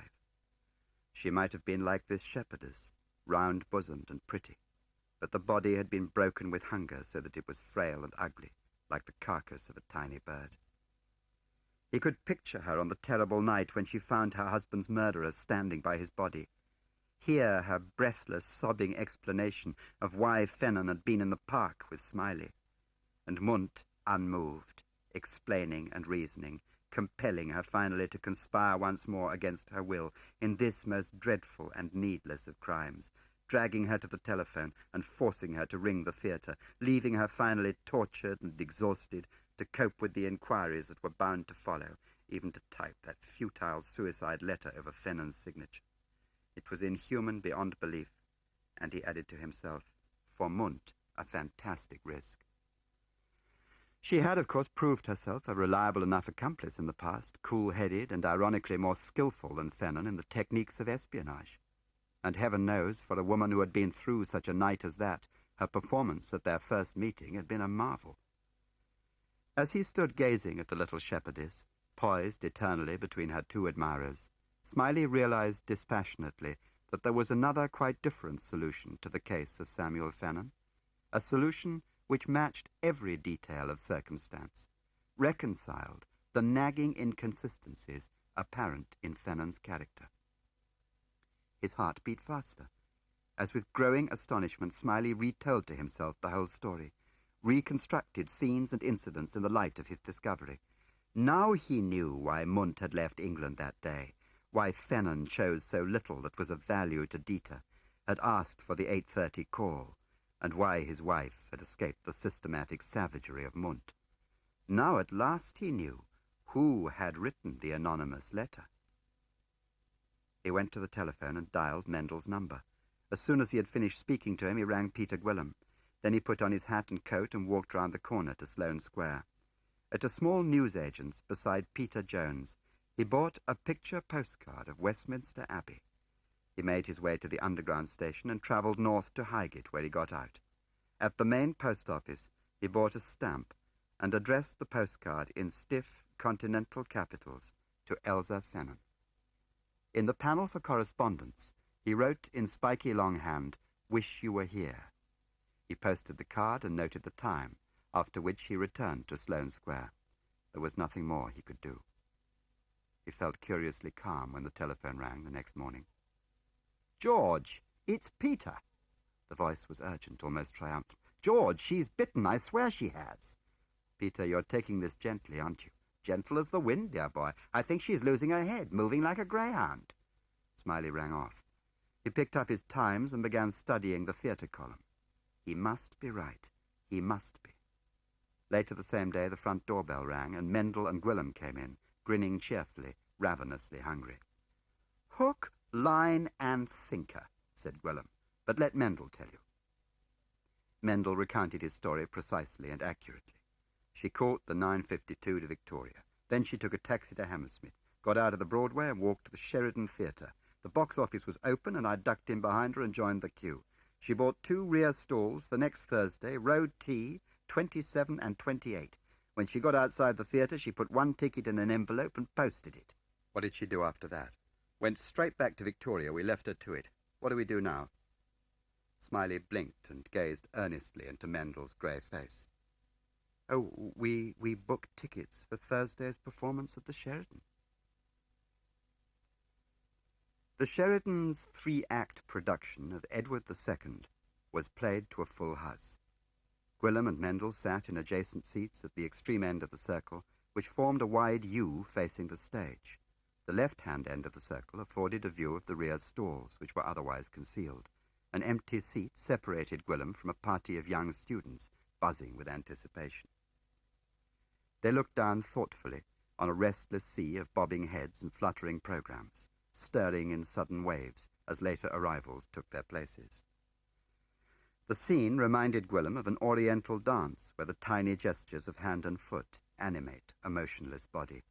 Occasionally he would glance towards the rear stalls, but there was still no sign of Elsa Fennan or her guest. Just as the recorded overture was ending, he looked again, briefly, towards the two empty stalls in the back row, and his heart gave a sudden leap as he saw the slight figure of Elsa Fennan sitting straight and motionless, staring fixedly down the auditorium like a child learning deportment. The seat on her right, nearest the gangway, was still empty. Outside in the street, taxis were drawing up hastily at the theatre entrance, and an agreeable selection of the established and the disestablished hurriedly overtipped their cabman and spent 5 minutes looking for their tickets. Smiley's taxi took him past the theatre and deposited him at the Clarendon Hotel, where he went straight downstairs to the dining room and bar.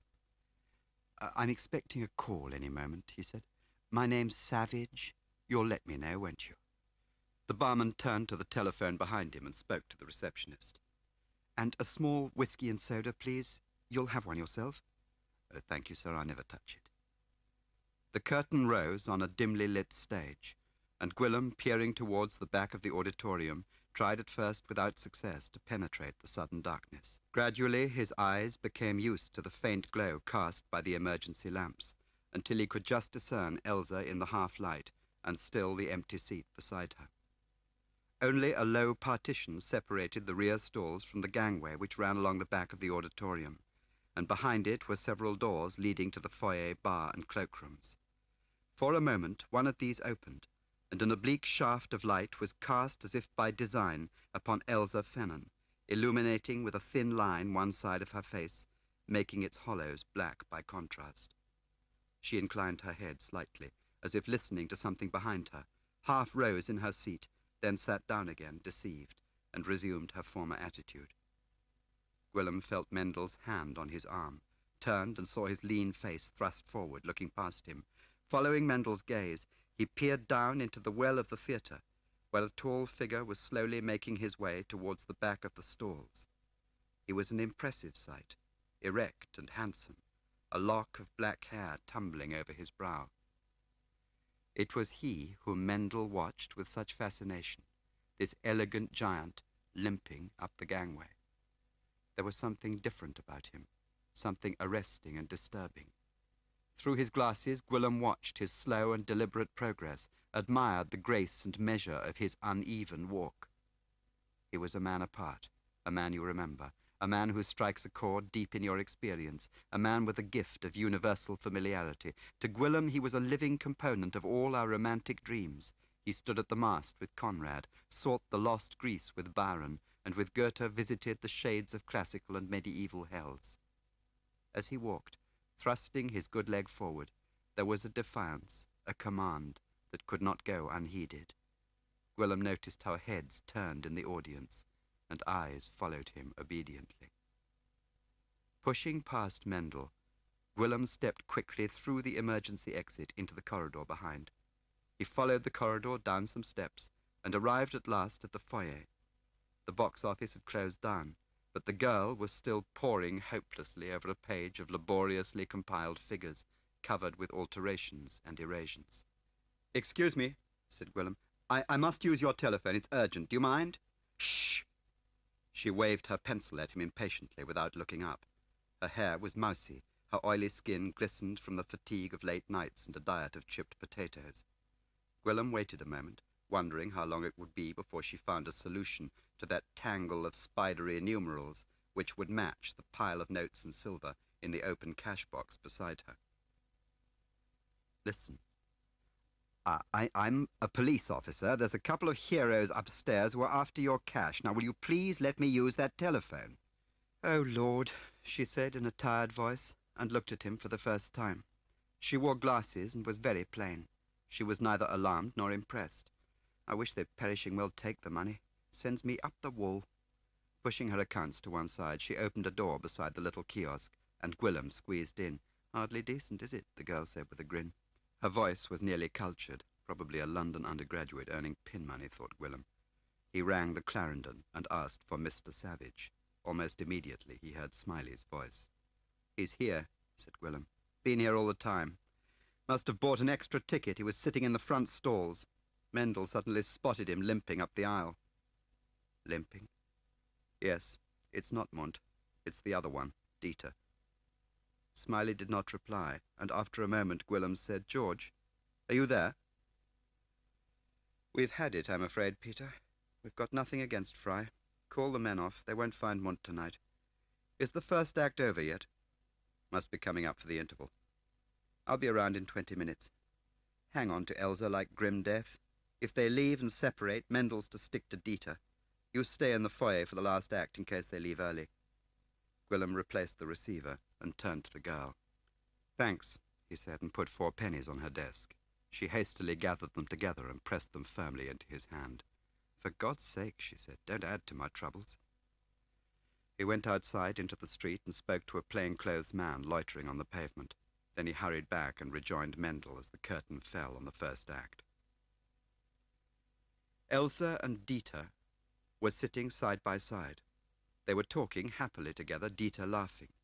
Elsa animated and articulate like a puppet brought to life by her master. Mendel watched them in fascination. She laughed at something Dieter said. She leaned forward and put her hand on his arm. He saw her thin fingers against his dinner jacket, saw Dieter incline his head and whisper something to her so that she laughed again. As Mendel watched, the theatre lights dimmed and the noise of conversation subsided as the audience quickly prepared for the second act. Smiley left the Clarendon and walked slowly along the pavement towards the theatre. Thinking about it now, he realized that it was logical enough that Dieter should come, that it would have been madness to send Munt. He wondered how long it could be before Elsa and Dieter discovered that it was not Dieter who had summoned her, not Dieter who had sent the postcard by a trusted courier. That, he reflected, should be an interesting moment. All he prayed for now was the opportunity of one more interview with Elsa Fennan. A few minutes later, he slipped quietly into the empty seat beside Gwilym. It was a long time since he had seen Dieter. He had not changed. He was the same improbable romantic with the magic of a charlatan, the same unforgettable figure which had struggled over the ruins of Germany, implacable of purpose, satanic in fulfillment, dark and swift like the gods of the north. He was a man who thought and acted in absolute terms, without patience or compromise. Memories returned to Smiley that night as he sat in the dark theatre and watched Dieter across a mass of motionless faces. Memories of dangers shared, of mutual trust, when each had held in his hand the life of the other. And just for a second, Smiley wondered whether Dieter had seen him, had the feeling that Dieter's eyes were upon him, watching him in the dim half-light. He got up as the second act drew to a close. As the curtain fell, he made quickly for the side exit, and waited discreetly in the corridor until the bell rang for the last act. Mendel joined him shortly before the end of the interval, and Gwilym slipped past them to take up his post in the foyer. There's trouble, Mendel said. They're arguing. She looks frightened. She keeps on saying something, and he just shakes his head. She's panicking, I think, and Dieter looks worried. He started looking round the theatre as if he was trapped, getting the measure of the place, making plans. He glanced up to where you've been sitting. He won't leave her alone, said Smiley. He'll wait and get out with the crowd. They won't leave before the end. He probably reckons he's surrounded. He'll bargain on flustering us by parting from her suddenly in the middle of a crowd, just by losing her. What's our game? Why can't we go down there and get them? We just wait. I don't know what for. We've no proof. No proof of murder and none of espionage until Maston decides to do something. But remember this. Dieter doesn't know that. If Elsa's jumpy and Dieter's worried, they'll do something, that's certain. So long as they think the game is up, we've a chance. Let them bolt, panic, anything. so long as they do something. It was dark in the theatre again, but out of the corner of his eye Smiley saw Dieter leaning over Elsa, whispering to her. His left hand held her arm. His whole attitude was one of urgent persuasion and reassurance. The play dragged on. The shouts of soldiers and the screams of the demented king filled the theatre, until the dreadful climax of his foul death, when an audible sigh rose from the stalls beneath them. Dieter had his arm round Elsa's shoulder now. He had gathered the folds of her thin wrap about her neck and protected her as if she were a sleeping child. They remained like this until the final curtain. Neither applauded. Dieter looked about for Elsa's handbag, said something reassuring to her, and put it on her lap. She nodded very slightly.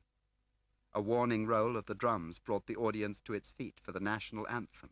Smiley rose instinctively and noticed to his surprise that Mendel had vanished. Dieter slowly stood up, and as he did so, Smiley realized that something had happened. Elsa was still sitting, and though Dieter gently prevailed on her to rise, she made no answering sign. There was something oddly dislocated in the way she sat, in the way her head lolled forward on her shoulders. The last line of the anthem was beginning as Smiley rushed to the door, ran down the corridor, down the stone stairs to the foyer. He was just too late. He was met by the first crowd of anxious theatre-goers hastening towards the street in search of taxis. He looked wildly among the crowd for Dieter, and knew it was hopeless, that Dieter had done what he himself would have done, had chosen one of the dozen emergency exits which led to the street and safety. He pushed his bulky frame gradually through the middle of the crowd towards the entrance to the stalls. As he twisted this way and that, forcing himself between oncoming bodies, he caught sight of Gwillem at the edge of the stream, searching hopelessly for Dieter and Elsa. He shouted to him, and Gwillem turned quickly. Struggling on, Smiley at last found himself against the low partition, and he could see Elsa Fennan sitting motionless, as all around her men stood up and women felt for their coats and handbags. Then he heard the scream. It was sudden, short, and utterly expressive of horror and disgust. A girl was standing in the doorway looking at Elsa. She was young and very pretty. The fingers of her right hand were raised to her mouth. Her face was deathly white. Her father, a tall, cadaverous man, stood behind her. He grasped her shoulders quickly and drew her back as he caught sight of the dreadful thing before him. Elsa's wrap had slipped from her shoulders and her head was lolling onto her chest. Smiley had been right. Let them bolt, panic, anything, so long as they do something. And this was what they had done. This broken, wretched body was witness to their panic. "You'd better get the police, Peter. I'm going home. Keep me out of it if you can. You know where to find me." Smiley nodded as if to himself. "Yes, I'm going home." It was foggy and a fine rain was falling as Mendel quickly darted across the Fulham Palace Road in pursuit of Dieter. The headlights of cars came suddenly out of the wet mist 20 yards from him. The noise of traffic was high-pitched and nervous as it groped its uncertain way. He had no choice but to keep close on Dieter's heels, never more than a dozen paces behind him. The pubs and cinemas had closed, but the coffee bars and dance halls still attracted noisy groups crowding the pavements. As Dieter limped ahead of him, Mendel staged his progression by the street lamps, watching his silhouette suddenly clarify each time it entered the next cone of light. Dieter was walking swiftly despite his limp. As his stride lengthened, his limp became more pronounced, so that he seemed to swing his left leg forward by a sudden effort of his broad shoulders. There was a curious expression on Mendel's face, not of hatred or iron purpose, but of frank distaste. To Mendel, the frills of Dieter's profession meant nothing. He saw in his quarry only the squalor of a criminal, the cowardice of a man who paid others to do his killing. When Dieter had gently disengaged himself from the audience and moved towards the side exit, Mendel saw what he had been waiting for, the stealthy act of a common criminal. It was something he expected and understood. To Mendel there was only one criminal class, from pickpocket and sneak thief to the big operator tampering with company law. They were outside the law, and this was his distasteful but necessary vocation, to remove them to safekeeping. This one happened to be German. The fog grew thick and yellow. Neither of them wore a coat. Mendel wondered what Mrs. Fennan would do now. Gwillem would take care of her. She hadn't even looked at Dieter when he slinked off. She was an odd one, that, all skin and bones and good works by the look of her, lived on dried toast and Bovril. Dieter turned abruptly down a side street to the right, then another to the left. They had been walking for nearly an hour, and he showed no sign of slowing down. The street seemed empty. Certainly Mendel could hear no other footsteps but their own, crisp and short, the echo corrupted by the fog. They were in a narrow street of Victorian houses with hastily contrived Regency-style facades, heavy porches and sash windows. Mendel guessed they were nearer the King's Road. Still Dieter's pace did not flag. Still the crooked shadow thrust forward into the fog, confident of its path, urgent in its purpose. As they approached a main road, Mendel heard again the plaintive whine of traffic, brought almost to a standstill by the fog. Then, from somewhere above them, a yellow street light shed a pale glow, its outline clearly drawn like the aura of a winter sun. Dieter hesitated a moment on the curb. Then, chancing the ghostly traffic that nosed its way past them from nowhere, he crossed the road and plunged at once into one of the countless side streets that led, Mendel was certain, towards the river. His clothes were soaking wet, and the thin rain ran over his face. They must be near the river now. He thought he could detect the smell of tar and coke, feel the insidious cold of the black water. Just for a moment he thought Dieter had vanished. He moved forward quickly, nearly tripped on a curb, went forward again, and saw the railings of the embankment in front of him. Steps led upward to an iron gate in the railings, and this was slightly open. He stood at the gate and peered beyond, down into the water. There was a stout wooden gangway, and Mendel heard the uneven echo as Dieter, hidden by the fog, followed his strange course to the water's edge. Mendel waited. Then, wary and silent, he made his way down the gangway. It was a permanent affair, with heavy pine handrails on either side. Mendel reckoned it had been there some time. The low end of the gangway was joined to a long raft made of duckboard and oil drums. 3 dilapidated houseboats loomed in the fog, rocking gently on their moorings. Noiselessly, Mendel crept onto the raft, examining each of the houseboats in turn. 2 were close together, connected by a plank.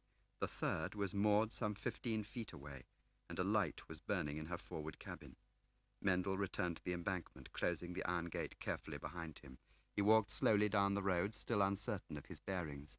After about 5 minutes, the pavement took him suddenly to the right, and the ground rose gradually. He guessed he was on a bridge. He lit his cigarette lighter, and its long flame cast a glow over the stone wall to his right. He moved the lighter back and forth, and finally came upon a wet and dirty metal plate bearing the words Battersea Bridge. He made his way back to the iron gate and stood for a moment, orientating himself in the light of his knowledge. Somewhere above him and to his right, the 4 massive chimneys of Fulham Power Station stood hidden in the fog. To his left was Cheyne Walk, with its row of smart little boats reaching to Battersea Bridge. The place where he now stood marked the dividing line between the smart and the squalid, where Cheyne Walk meets Lott's Road, one of the ugliest streets in London. The southern side of this road consists of vast warehouses, wharves and mills, and the northern side presents an unbroken line of dingy houses typical of the side streets of Fulham. It was in the shadow of the 4 chimneys, perhaps 60 feet from the Cheyne Walk mooring, that Dieter Fry had found a sanctuary. Oh yes, Mendel knew the spot well. It was only a couple of 100 yards upriver, from where the earthly remains of Mr. Adam Scar had been recovered from the unyielding arms of the Thames. It was long after midnight when Smiley's telephone rang. He got up from the armchair in front of the gas fire and plodded upstairs to his bedroom, his right hand gripping the banisters tightly as he went. It was Peter, no doubt, or the police, and he would have to make a statement, or even the press. The murder had taken place just in time to catch today's papers, and mercifully too late for last night's news broadcast. What would this be? Maniac killer in theatre? Deathlock murder, woman named? He hated the press, as he hated advertising and television. He hated mass media and the relentless persuasion of the 20th century. Everything he admired or loved had been the product of intense individualism. And that was why he hated Dieter now, hated what he stood for more strongly than ever before. It was the fabulous impertinence of renouncing the individual in favor of the mass. When had mass philosophies ever brought benefit or wisdom? Dieter cared nothing for human life, dreamed only of armies of faceless men bound by their lowest common denominators. He wanted to shape the world as if it were a tree, cutting off what did not fit the regular image. For this he fashioned blank, soulless automatons like Munt. Munt was faceless like Dieter's army, a trained killer born of the finest killer breed. He picked up the telephone and gave his number. It was Mendel. "Where are you?" "Near Chelsea Embankment. Pub called the Balloon in Lots Road. Landlord's a chum of mine. I knocked him up. Listen. Elsa's boyfriend is lying up in a houseboat by Chelsea Flour Mill. Bloody miracle in the fog he is. Must have found his way by Braille." "Who?" "Her boyfriend. Her escort at the theatre. Wake up, Mr. Smiley. What's eating you?" "You followed Dieter?" "Of course I did. That's what you told Mr. Gwillim, wasn't it? He was to stick to the woman and me the man. How did Mr. Gwillim get on, by the way? Where did Elsa get to?" "She didn't get anywhere. She was dead when Dieter left. Mendel, are you there? Look, for God's sake, how do I find you? Where is this place? Will the police know it?" "Oh, they'll know. Tell them he's in a converted landing craft called Sunset Haven. She's lying against the eastern side of Sennan Wharf between the flour mills and Fulham Power Station. They'll know. But the fog's thick, mind, very thick." "Where can I meet you?" "Cut straight down to the river. I'll meet you where Battersea Bridge joins the North Bank." "I'll come at once, as soon as I've rung Gwillim." He had a gun somewhere, and for a moment he thought of looking for it. Then somehow it seemed pointless. Besides, he reflected grimly, there'd be the most frightful row if he used it. He rang Gwillim at his flat and gave him Mendel's message. "And Peter, they must cover all ports and airfields. Order a special watch on river traffic and sea-bound craft. They'll know the form." He put on an old mackintosh and a pair of thick leather gloves and slipped quickly out into the fog. Mendel was waiting for him by the bridge. They nodded to one another, and Mendel led him quickly along the embankment, keeping close to the river wall to avoid the trees that grew along the road. Suddenly Mendel stopped, seizing Smiley by the arm in warning. They stood motionless, listening. Then Smiley heard it too, the hollow ring of footsteps on a wooden floor, irregular like the footsteps of a limping man. They heard the creak of an iron gate, the clang as it was closed, then the footsteps again, firm now upon the pavement, growing louder, coming towards them. Neither moved. Louder, nearer, then they faltered, stopped. Smiley held his breath, trying desperately at the same time to see an extra yard into the fog, to glimpse at the waiting figure he knew was there.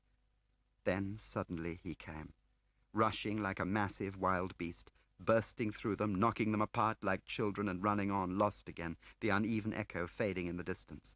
They turned and chased after him, Mendel in front and Smiley following as best he could, the image vivid in his mind of Dieter, gun in hand, bursting on them out of the night fog. Ahead, the shadow of Mendel turned abruptly to the right, and Smiley followed blindly. Then suddenly the rhythm had changed, the scuffle of fighting. Smiley ran forward, heard the unmistakable sound of a heavy weapon striking a human skull, and then he was upon them, saw Mendel on the ground, and Dieter stooping over him, raising his arm to hit him again with the heavy butt of an automatic pistol. Smiley was out of breath. His chest was burning from the bitter, rank fog, his mouth hot and dry, filled with a taste like blood. Somehow he summoned breath, and he shouted desperately, "Dieter!" Fry looked at him, and nodded, and said "Service, George," and hit Mendel a hard, brutal blow with the pistol. He got up slowly, holding the pistol downward, and using both hands to cock it. Smiley ran at him, forgetting what little skill he had ever possessed, swinging with his short arms, striking with his open hands. His head was against Dieter's chest, and he pushed forward, punching Dieter's back and sides. He was mad, and discovering in himself the energy of madness, pressed Dieter back still further towards the railing of the bridge, while Dieter, off balance and hindered by his weak leg, gave way. Smiley knew Dieter was hitting him, but the decisive blow never came. He was shouting at Dieter, "Swine! Swine!" and as Dieter receded still further, Smiley found his arms free and once more struck at his face with clumsy, childish blows. Dieter was leaning back, and Smiley saw the clean curve of his throat and chin, as with all his strength he thrust his open hand upward. His fingers closed over Dieter's jaw and mouth, and he pushed further and further. Dieter's hands were at Smiley's throat. Then suddenly they were clutching at his collar to save himself as he sank slowly backwards. Smiley beat frantically at his arms. And then he was held no more, and Dieter was falling into the swirling fog beneath the bridge, and there was silence. No shout, no splash, he was gone, offered like a human sacrifice to the London fog and the foul black river lying beneath it.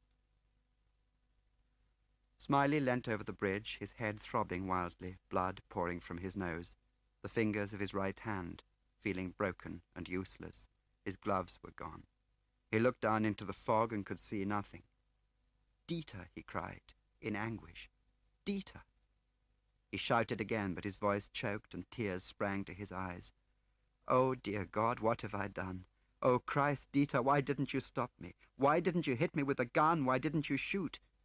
He pressed his clenched hands to his face, tasting the salt blood in the palms mixed with the salt of his tears.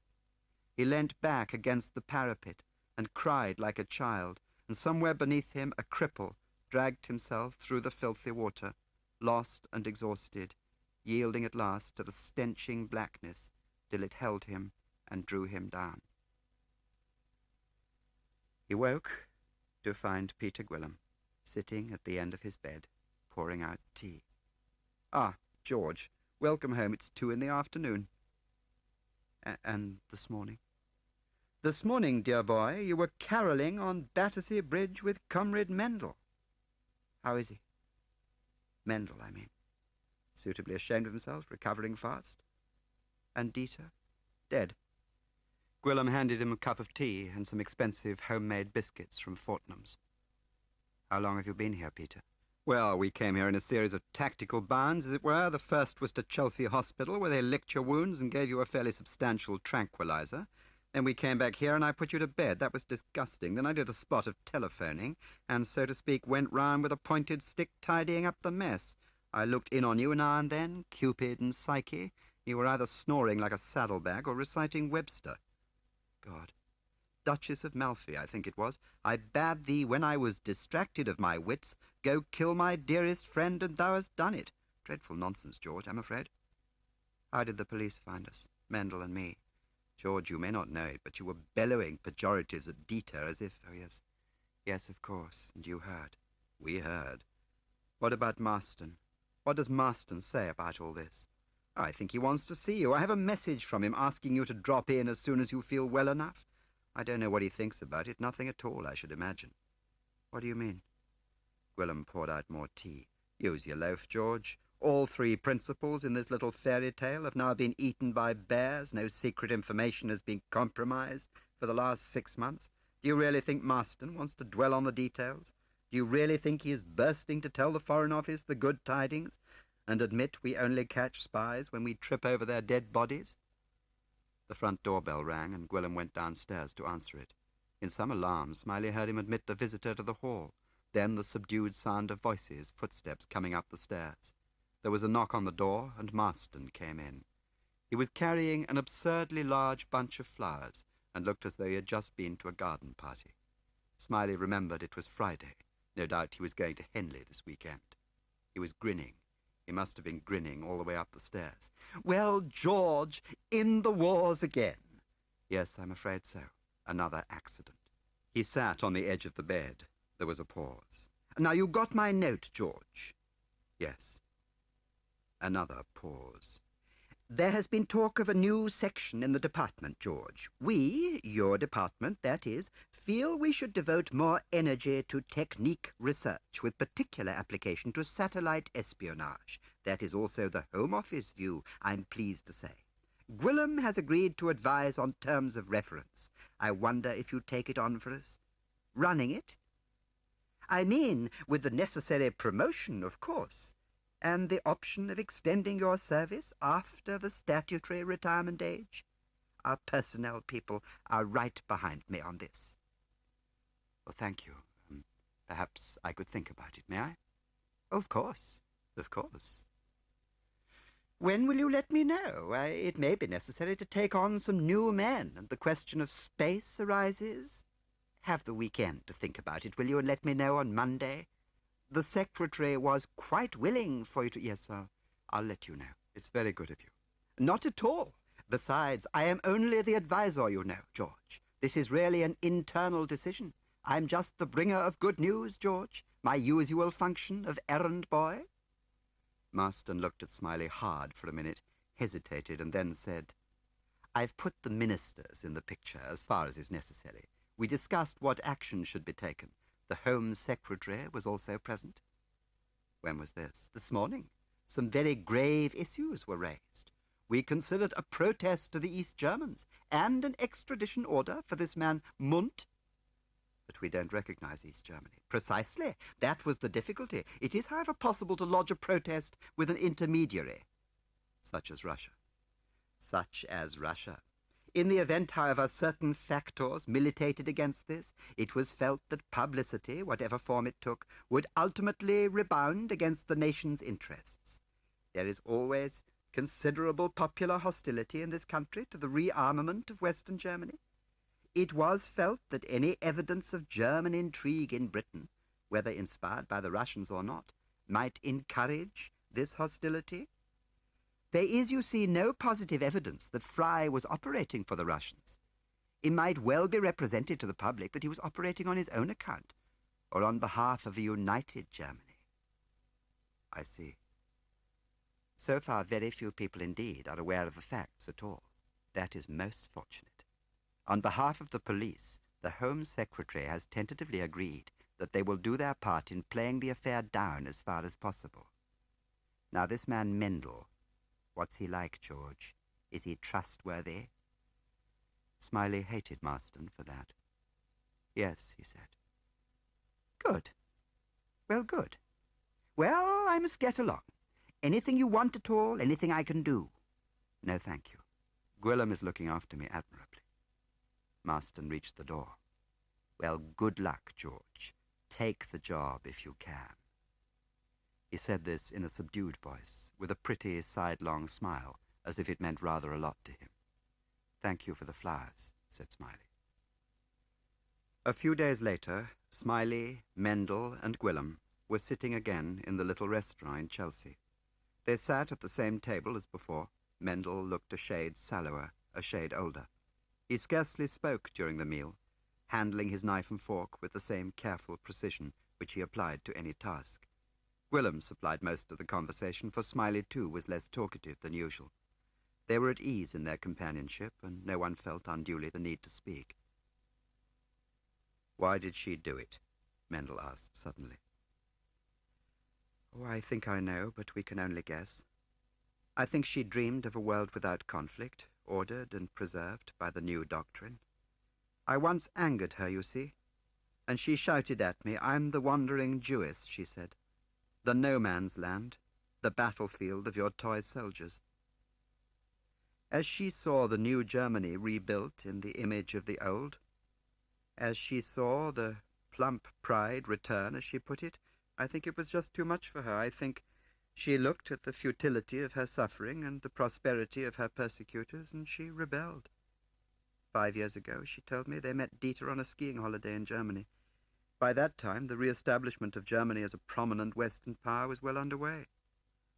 Was she a communist? I don't think she liked labels.